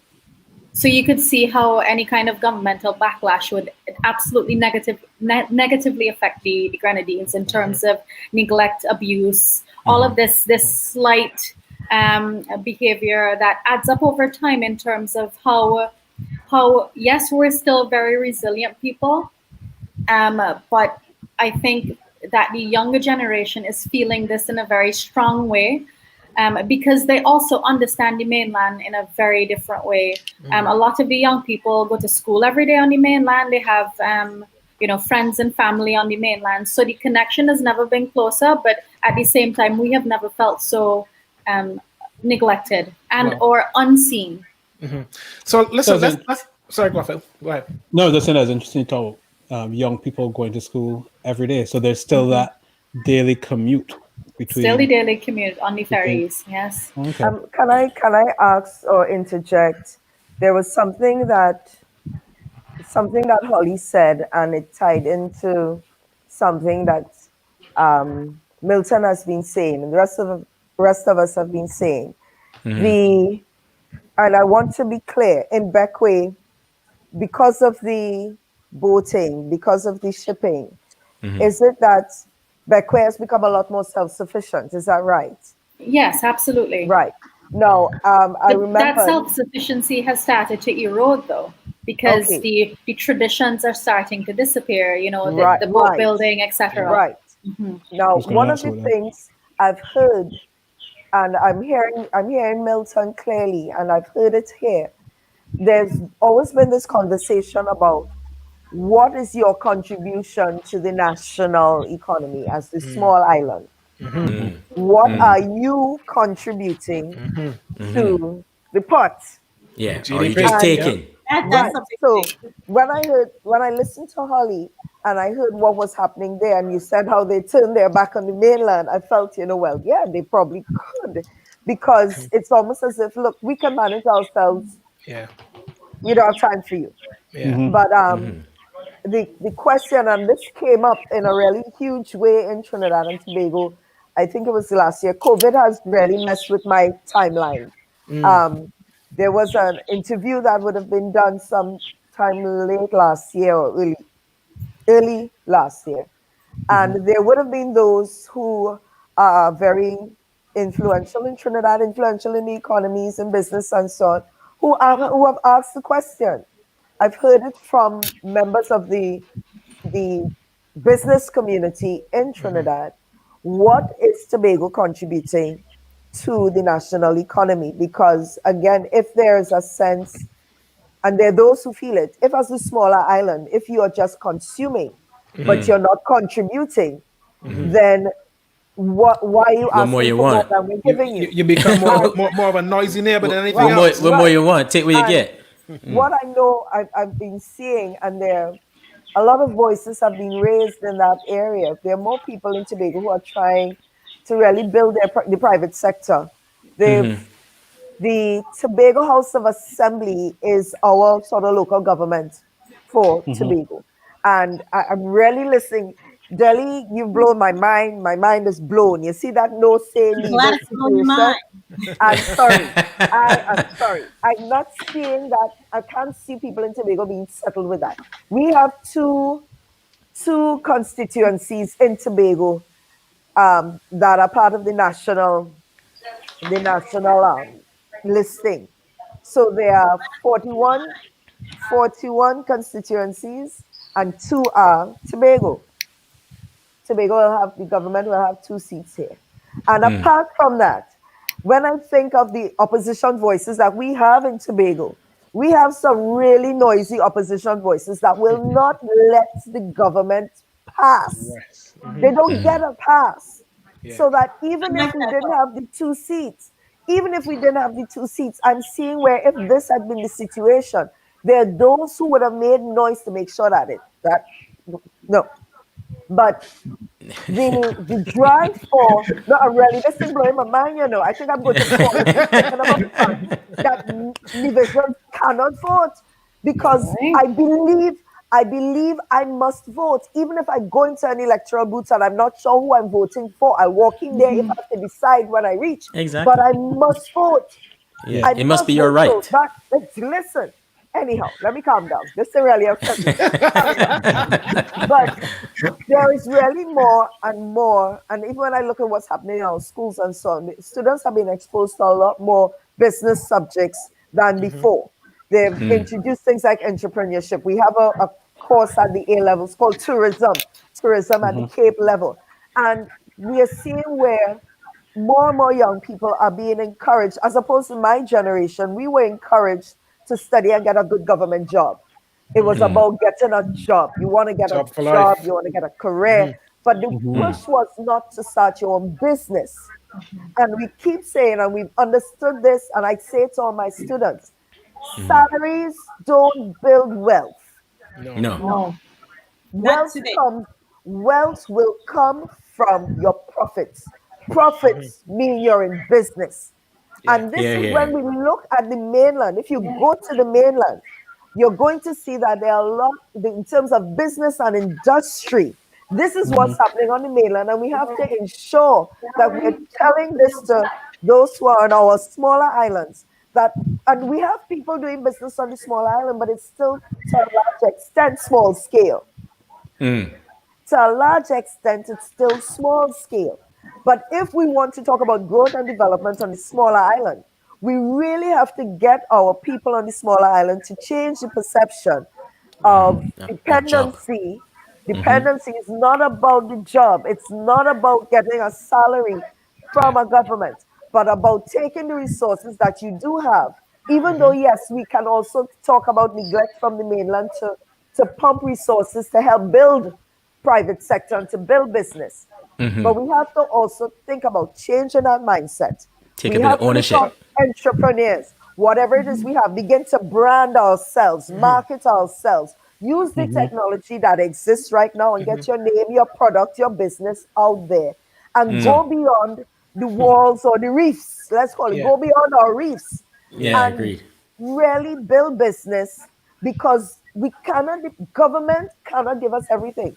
When we look at larger countries, and I know we've looked at the US, when we look at the US and what they have, it's not what the government has given, but it's what private sector, what NGOs who've made money have put into their country. So And we let's have to stop depending on governments to build us. let's I agree. explore that in a bit more detail then, because We don't really depend too much on government jobs because how things are set up lately within the last election or so is that you have a government job and you didn't support that administration. Bye. Yeah. So Yeah, job but that's is government Yeah. support. You got a government job. Every bank on the island is going to give you a loan because they know that's salary for life. But now, if you do not support that party that's in government, peace. Bye. Wow, that's unfortunate. So look, let me just bring something else into this discussion because clearly, the generation of wealth is heavily affected by COVID, Kim, and I wonder how COVID has changed the relationship between the little sisters and their big sisters, because it has come along and it has really stopped everything. Yeah. And this could be it's compounded things, but this could be Absolutely. a more so. Holly, how has COVID compounded the relationship, and where do you see Bequia going moving forward? Well, we are tourism dependent, and it's very scary right now. Most people aren't working. I think that there's this false hope that we'll have some kind of miracle descend upon us in November for the industry to start back in December. But the term that's going around now is, Bequia people are saying to ban your belly. Ban your belly is going to be a rough 2021-22 season. So the government has gotten some aid, some COVID relief aid, and I know that they're setting up a series of grants under the Prime Initiative to assist small businesses, entrepreneurs, people working in agriculture. There's been a parallel conversation on reinvesting in the land. I'm not sure how it actually functions on the ground, but I know that land is contentious, especially in the Grenadines, because we have very little crown land left because so much has been sold off. Yeah. So we're not food secure, we're not water secure, and if the tourism industry is going to change tremendously. And I'm not sure if that means that people are going to be traveling less, but for longer term. And Bequia is set up actually to receive the longer term tourists. So if you want to be there for like 1-2 years, good, you can contribute to the economy in that way. But I find that a very problematic solution. So I think that it's going to be a very tough, and we can't be foolhardy. We have to be very smart about how to innovate, and maybe the innovation comes with us going back to understanding our history, our culture, our heritage, and really trying to positively exploit what that can upend and what that can bring to the surface in terms of, boat building, another kind of infrastructure to support us. Absolutely. Absolutely. 100%. And that neglect, Milton, has that been compounded between Grenada and Carriacou over the course of COVID as well? Yeah, certainly it has. It has. The people have lost their jobs, no work, and that is a serious issue. Now, it spoke about tourism. Grenada, by and large, has been focusing the development of its economy through tourism.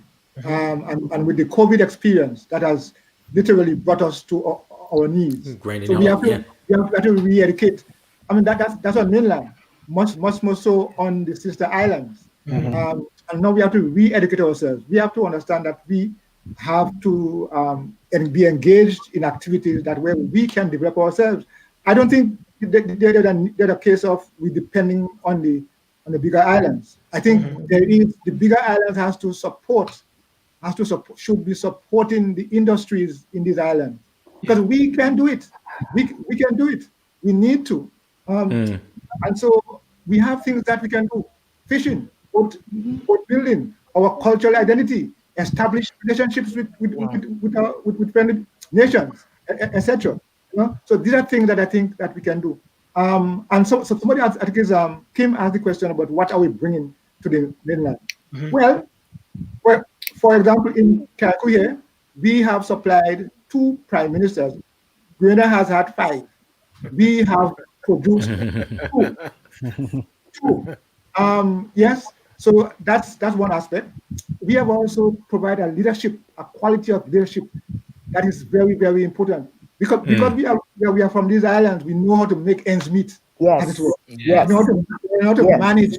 Yes. And what we need now going forward after this COVID is managers, people who could manage Yeah. people, manage Human resources, resources. manage Wow. so that we And be all can creative. and Yeah. be creative. That We is so can't do business. interesting.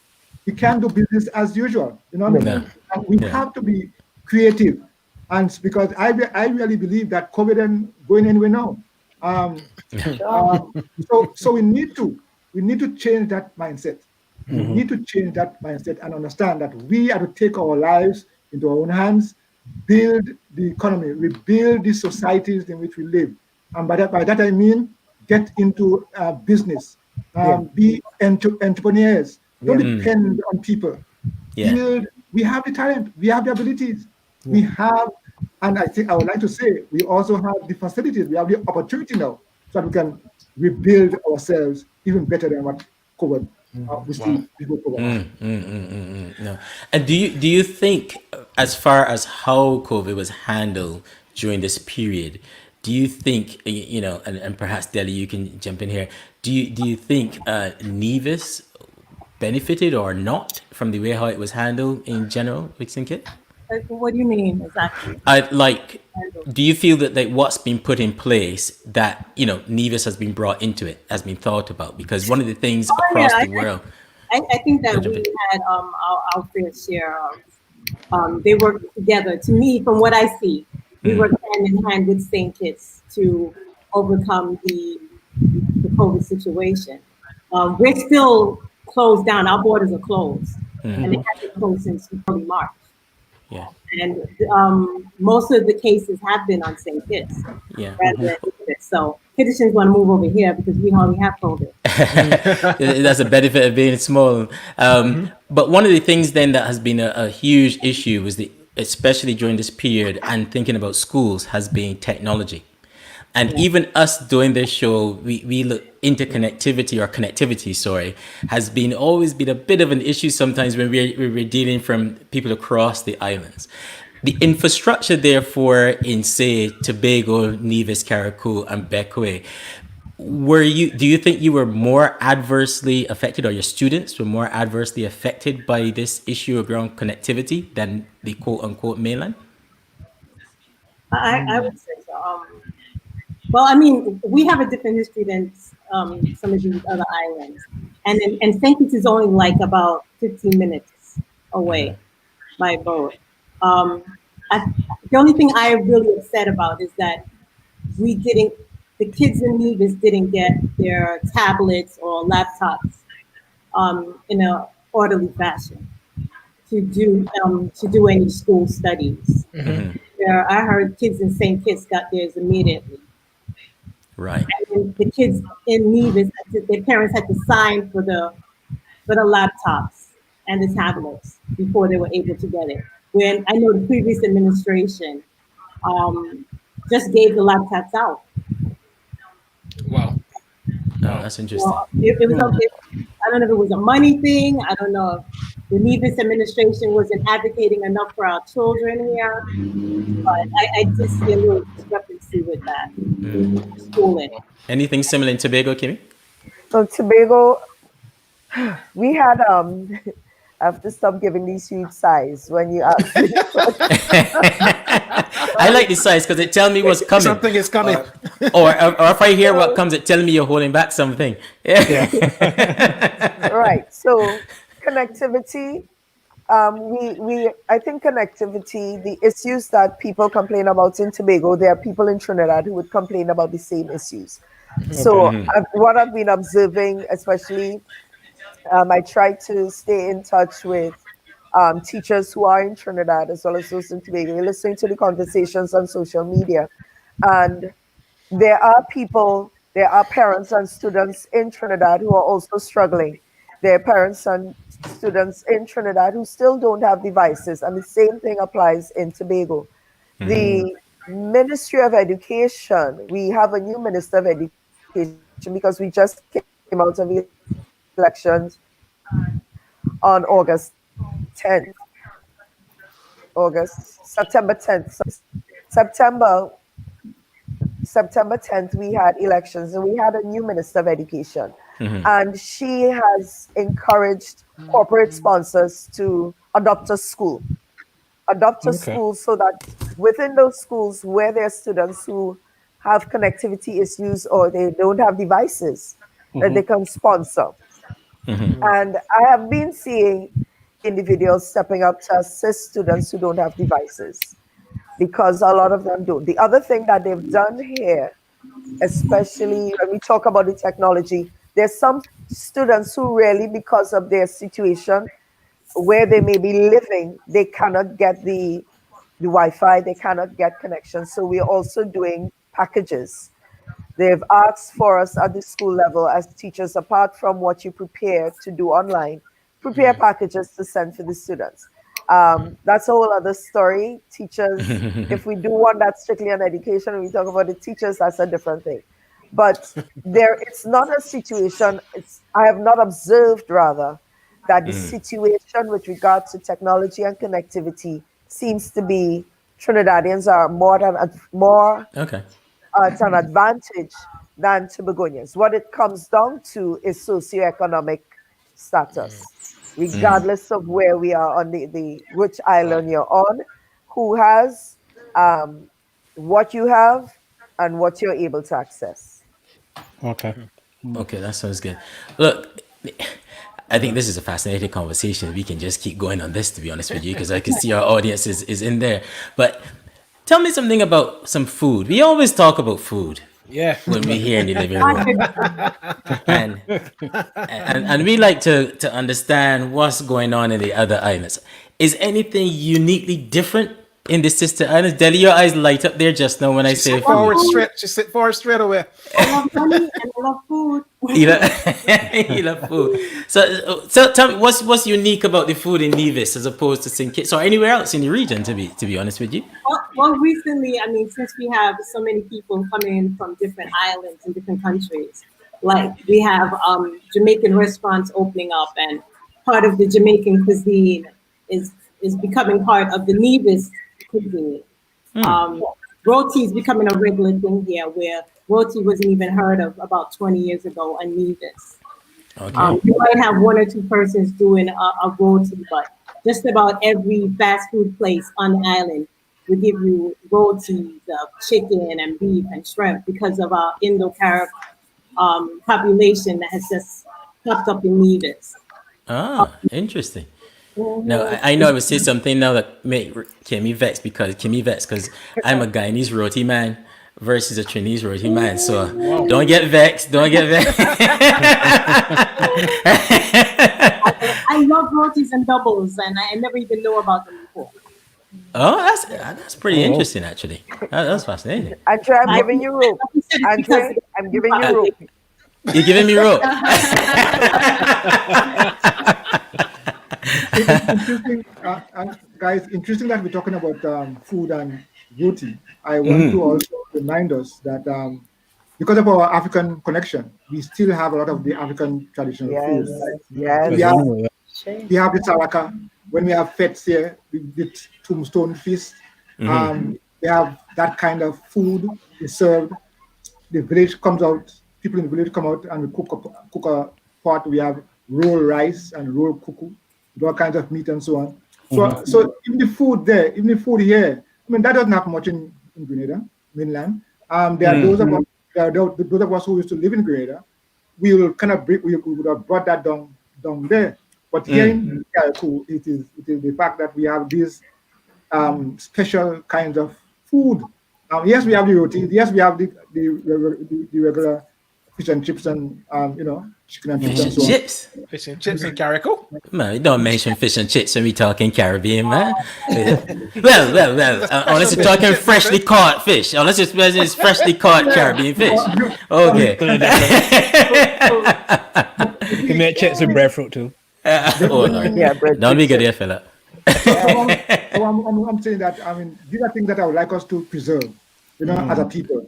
I I guess the roti stamped more on the Indian traditional and culture.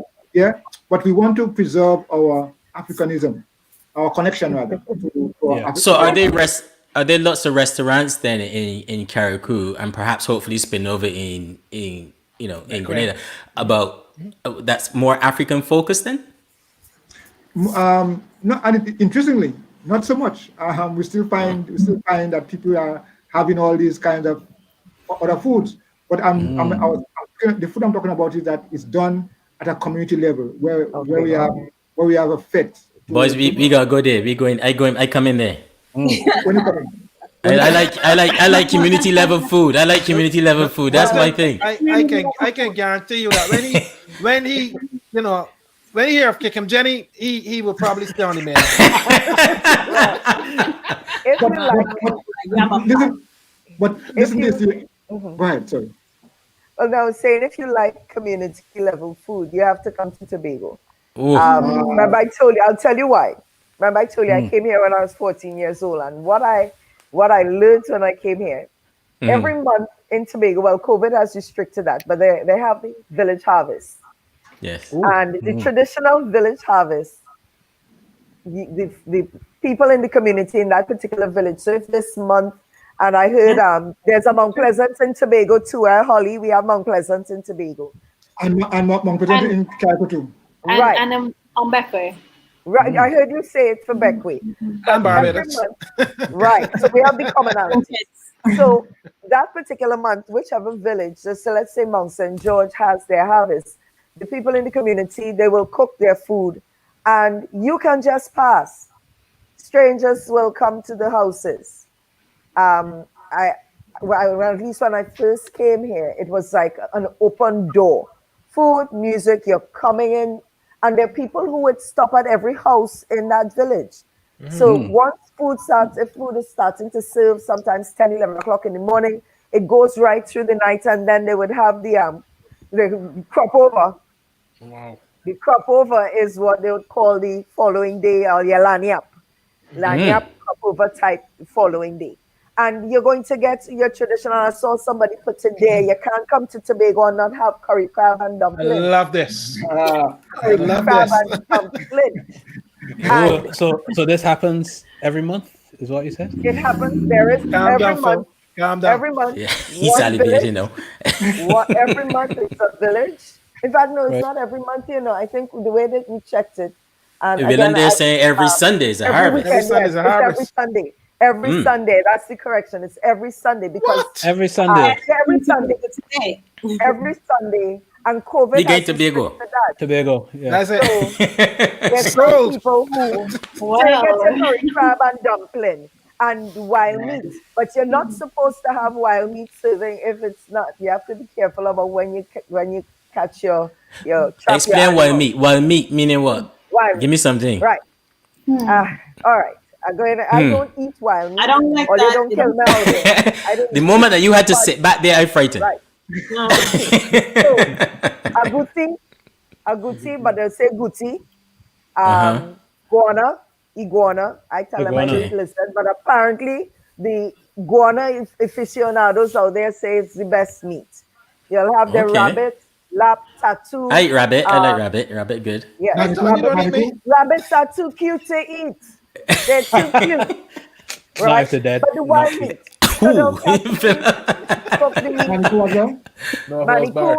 Manikou would be there.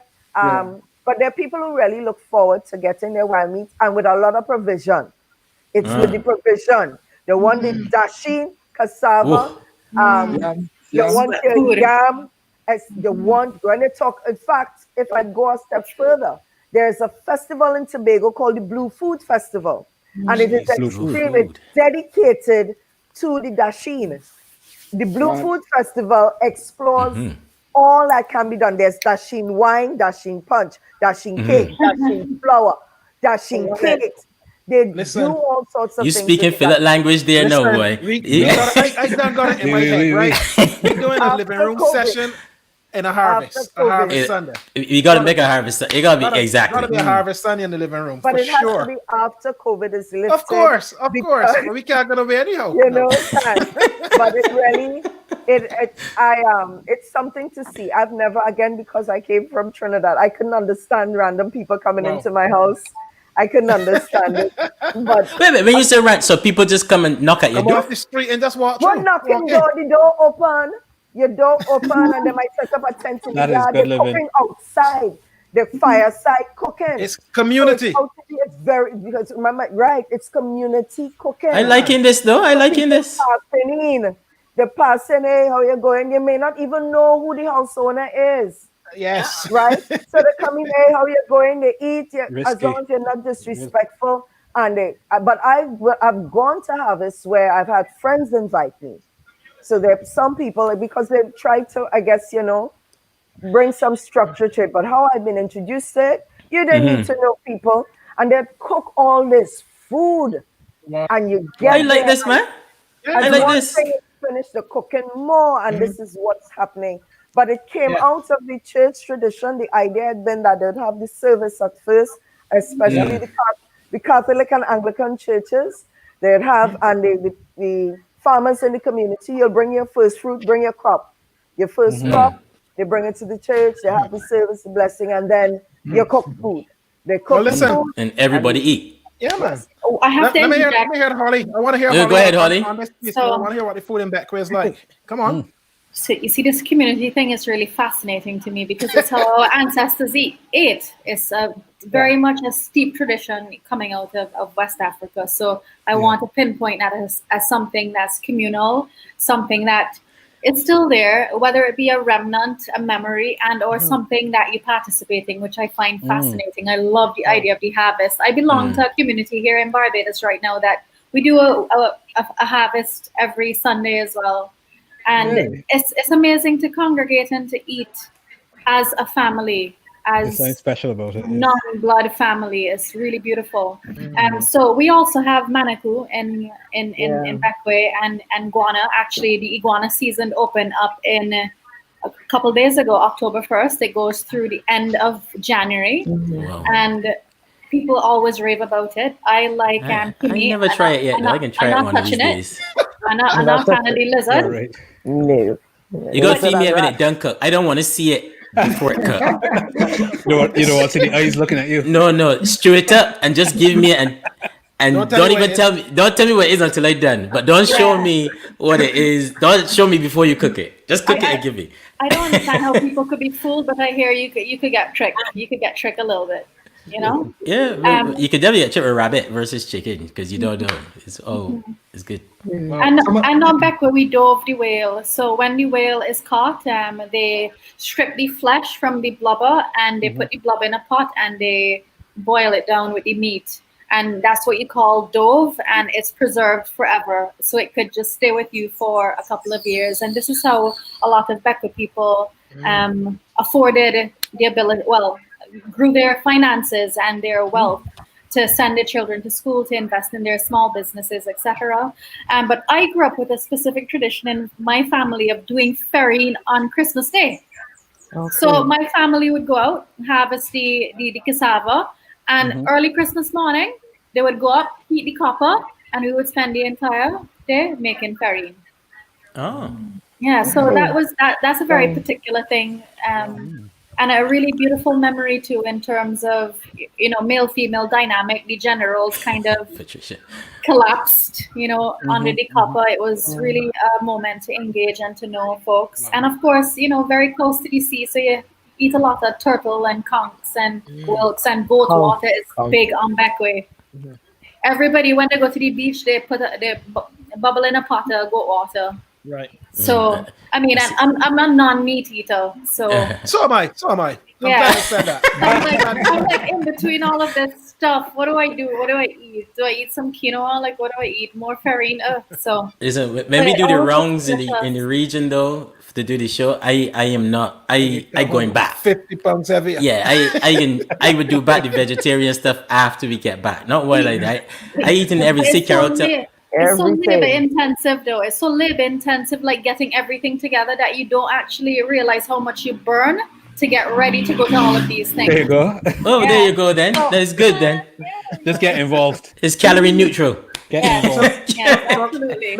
listen, we have people watching from all over the world this show on Sundays, okay? And as we bring this home, I want to just throw up the map of your island, and I want you to just say, where have we got to go to when we come to, let me start with Nevis, right? So Delhi, where do we need to go? The first place you have to go when you come to Nevis is Sunshine's. Sunshine, Bar and where's restaurant. Where's that? Northeast? Where's that? That Sunshine's is in the Penny's area on Penny's Beach. You're gonna tell me southeast, southwest? On the Caribbean side, Okay. just outside of Correct. Charlestown. On this map, it'll be directly on your left. okay, I Yeah. didn't see. To the west. Okay, Caribbean Sea to the west, yeah. How you spell it? Penny? Penny. And Sunshine, the guy who owns the place, who's the cousin of mine. Oh, I see. Okay, that's right. Get in the business. That's all right. We could be over that. He's been on a number of different television shows in America and around Sunshine. the Caribbean and in the UK. Just out of interest, what was that in the middle of?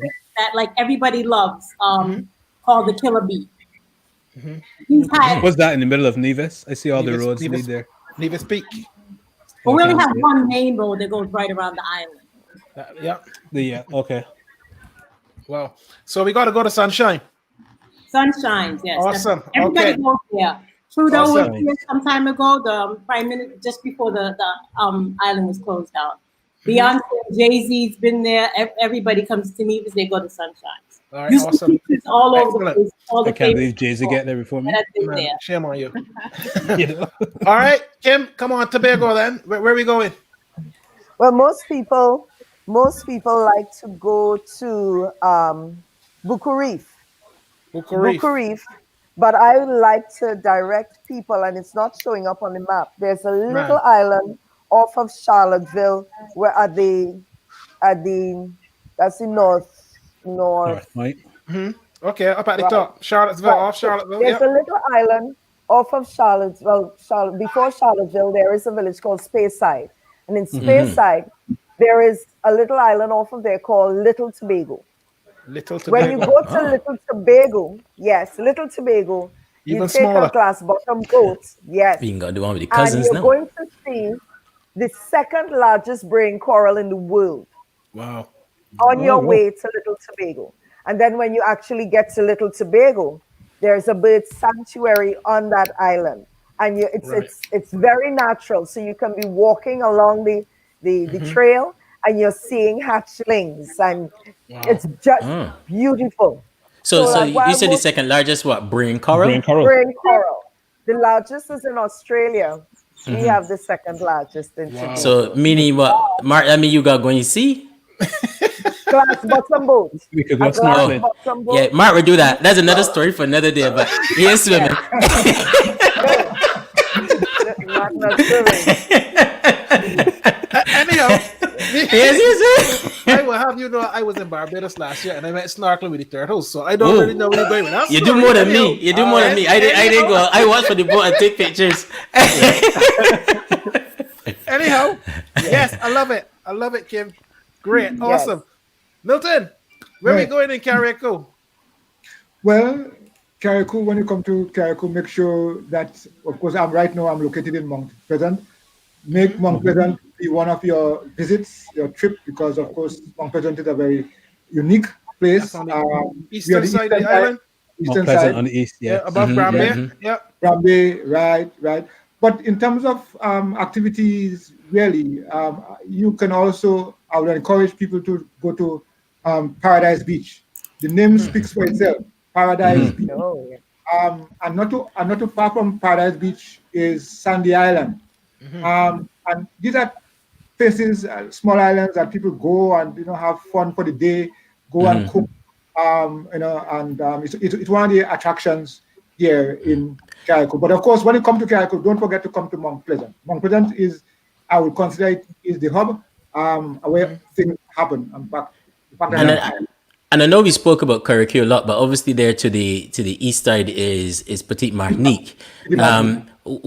What's that like a little bit? Petite Martinique is is not a very small place. It's not a very large place. There are about 1,000 people living there. And it's been built up in recent times.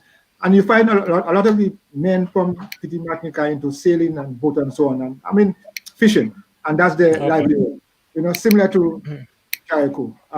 When you want to land in Petit Martinique, that's the town. That's where it is. And then, you know, just hang out around there. But get there. And you'll I see you got a 6 rows there in Carriacou as well. Actually. Yes. Okay. It's beautiful. I think I want to encourage all of us here to you know. I can attest to that. We can definitely come. Holly, you know, last but by no means least, Bequia. Where are we going? Well, you don't have to go really far. Once you get off that ferry, you congregate under the almond tree, and that's where you get all the news. Where are we getting off the ferry? In Port Elizabeth. Port Elizabeth? So Admiralty Bay, that little dot there. In the hug of the harbor. I mean, if you want to take a little walk, you can go along the waterfront along Admiralty Bay, and that's where you'd find the restaurants and a couple of guest houses, and it's just a really beautiful scenery, very tranquil. And if you want to take a risk, you can head down to Lower Bay and head to the reef to get the best conch sauce and rum punch. Conch sauce. Yeah. I had conch frickers in Bahamas, but I never had conch sauce. I even had a Bahamian come down to Bequia. He's like, nah. What are you talking about? Conch, we rule conch. I was like, okay, you rule conch. And he went, and he was like, oh. That's my thinking. What is this? I'm like, well, we do it a little bit different in Bequia. Okay, because outside of Bahamas, I know Bahamas to be the conch place. I never really. And we're actually exporting a lot of conch right now to the French West Indies and St. Lucia. We'll be in a problem soon with regards to our numbers and our yields. Oh, okay. A lot of conch. Wow. Oh, you gotta put that on the menu. Menu. I love it. Amazing. But look, guys, thank you so much for coming and joining this conversation. Look, as I said at the beginning, often we talk about the other islands as well as, you know, the bigger countries, Guyana and Suriname and Belize and what's not.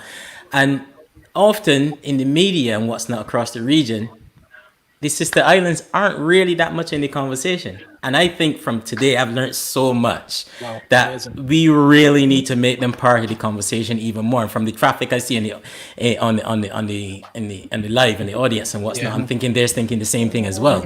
That we really need to talk more about what's happening in the likes of Nevis, Bequia, Carriacou, Tobago. Unfortunately, and it's kind of one of those things that's going to grate me that we had this conversation and didn't have someone from Barbuda in this conversation, but it was not from a lack of trying. We tried everything right up until 10 minutes before the show to get someone from Barbuda in. Everything just conspired against us. That meant everyone had something happening or emergencies and meant they pulled out and what's not, but we tried. But we're going to have that conversation because we're going to have this conversation again, and we're going to make sure that Barbuda is involved. But guys, we really want to thank you guys for joining us. It's been a pleasure having yourself, Deli, Holly, Milton, and Kimmy. It has been a pleasure. You loved it? You loved it? Yes. You know, and really special thanks to Deli. Guys, you didn't know, but Deli came in last minute. We had someone else that was coming on, but we wanted to have Nevis, but she came in last minute. So thank you so much for making the time. I really hope you enjoyed the conversation.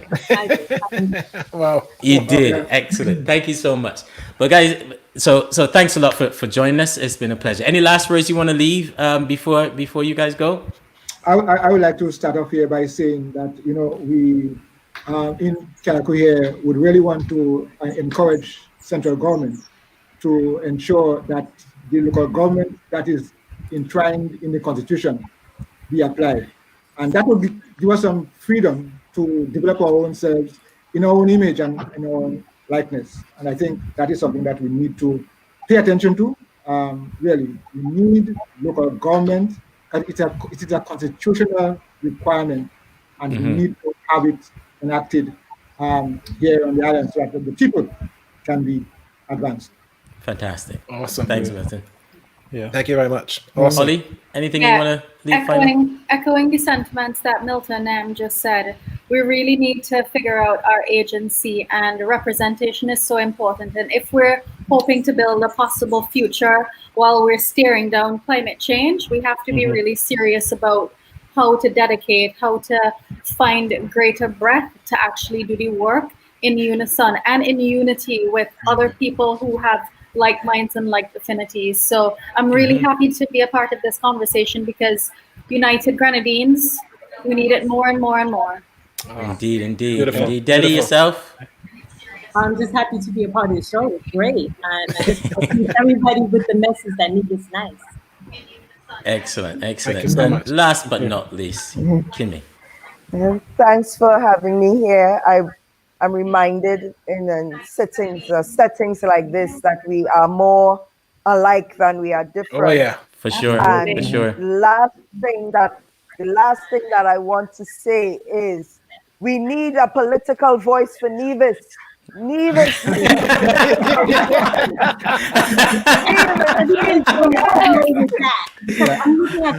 was the big reveal tonight.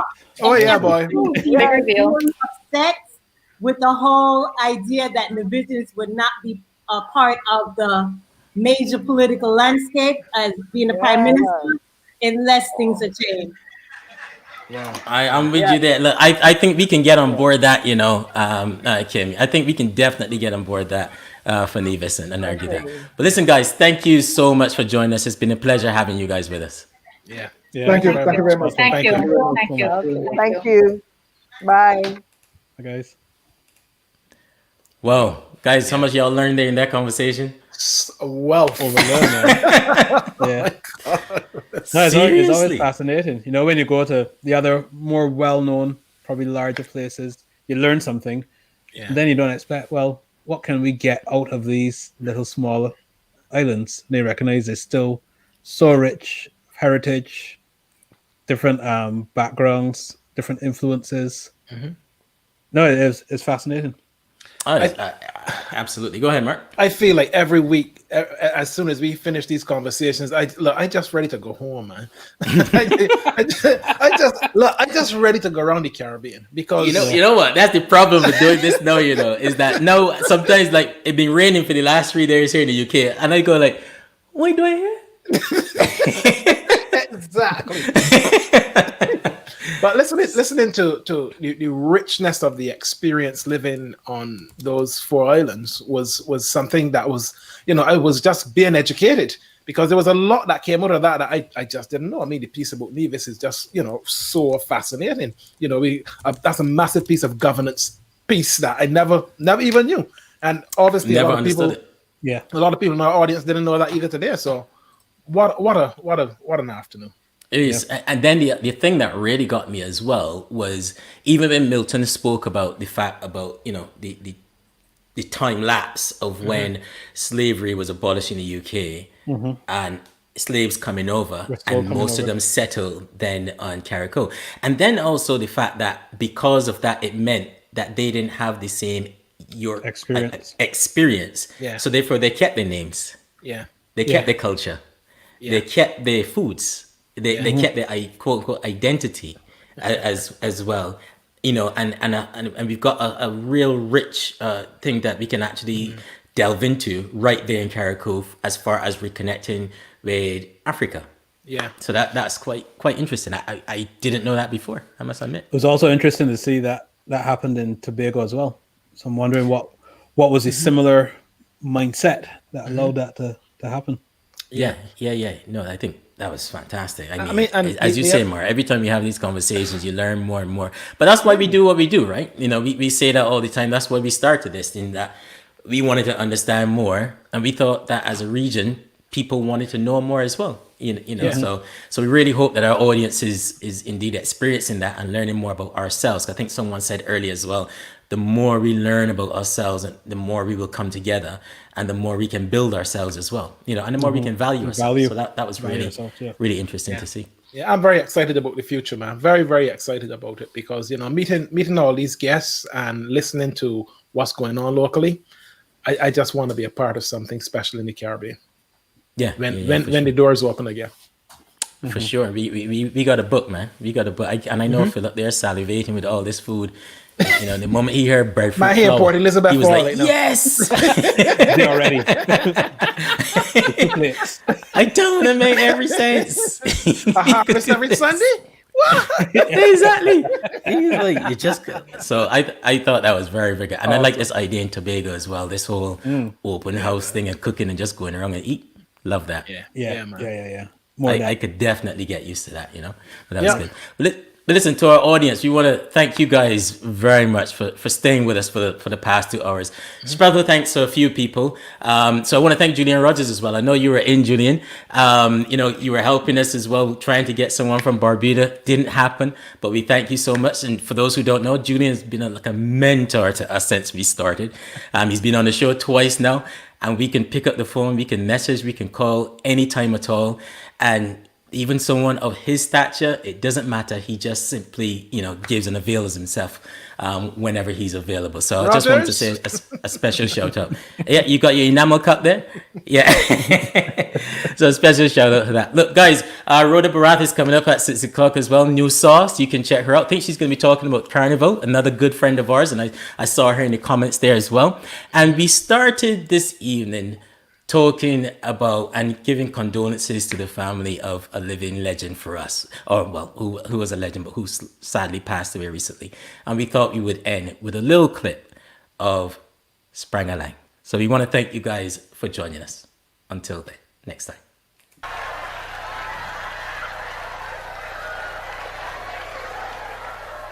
So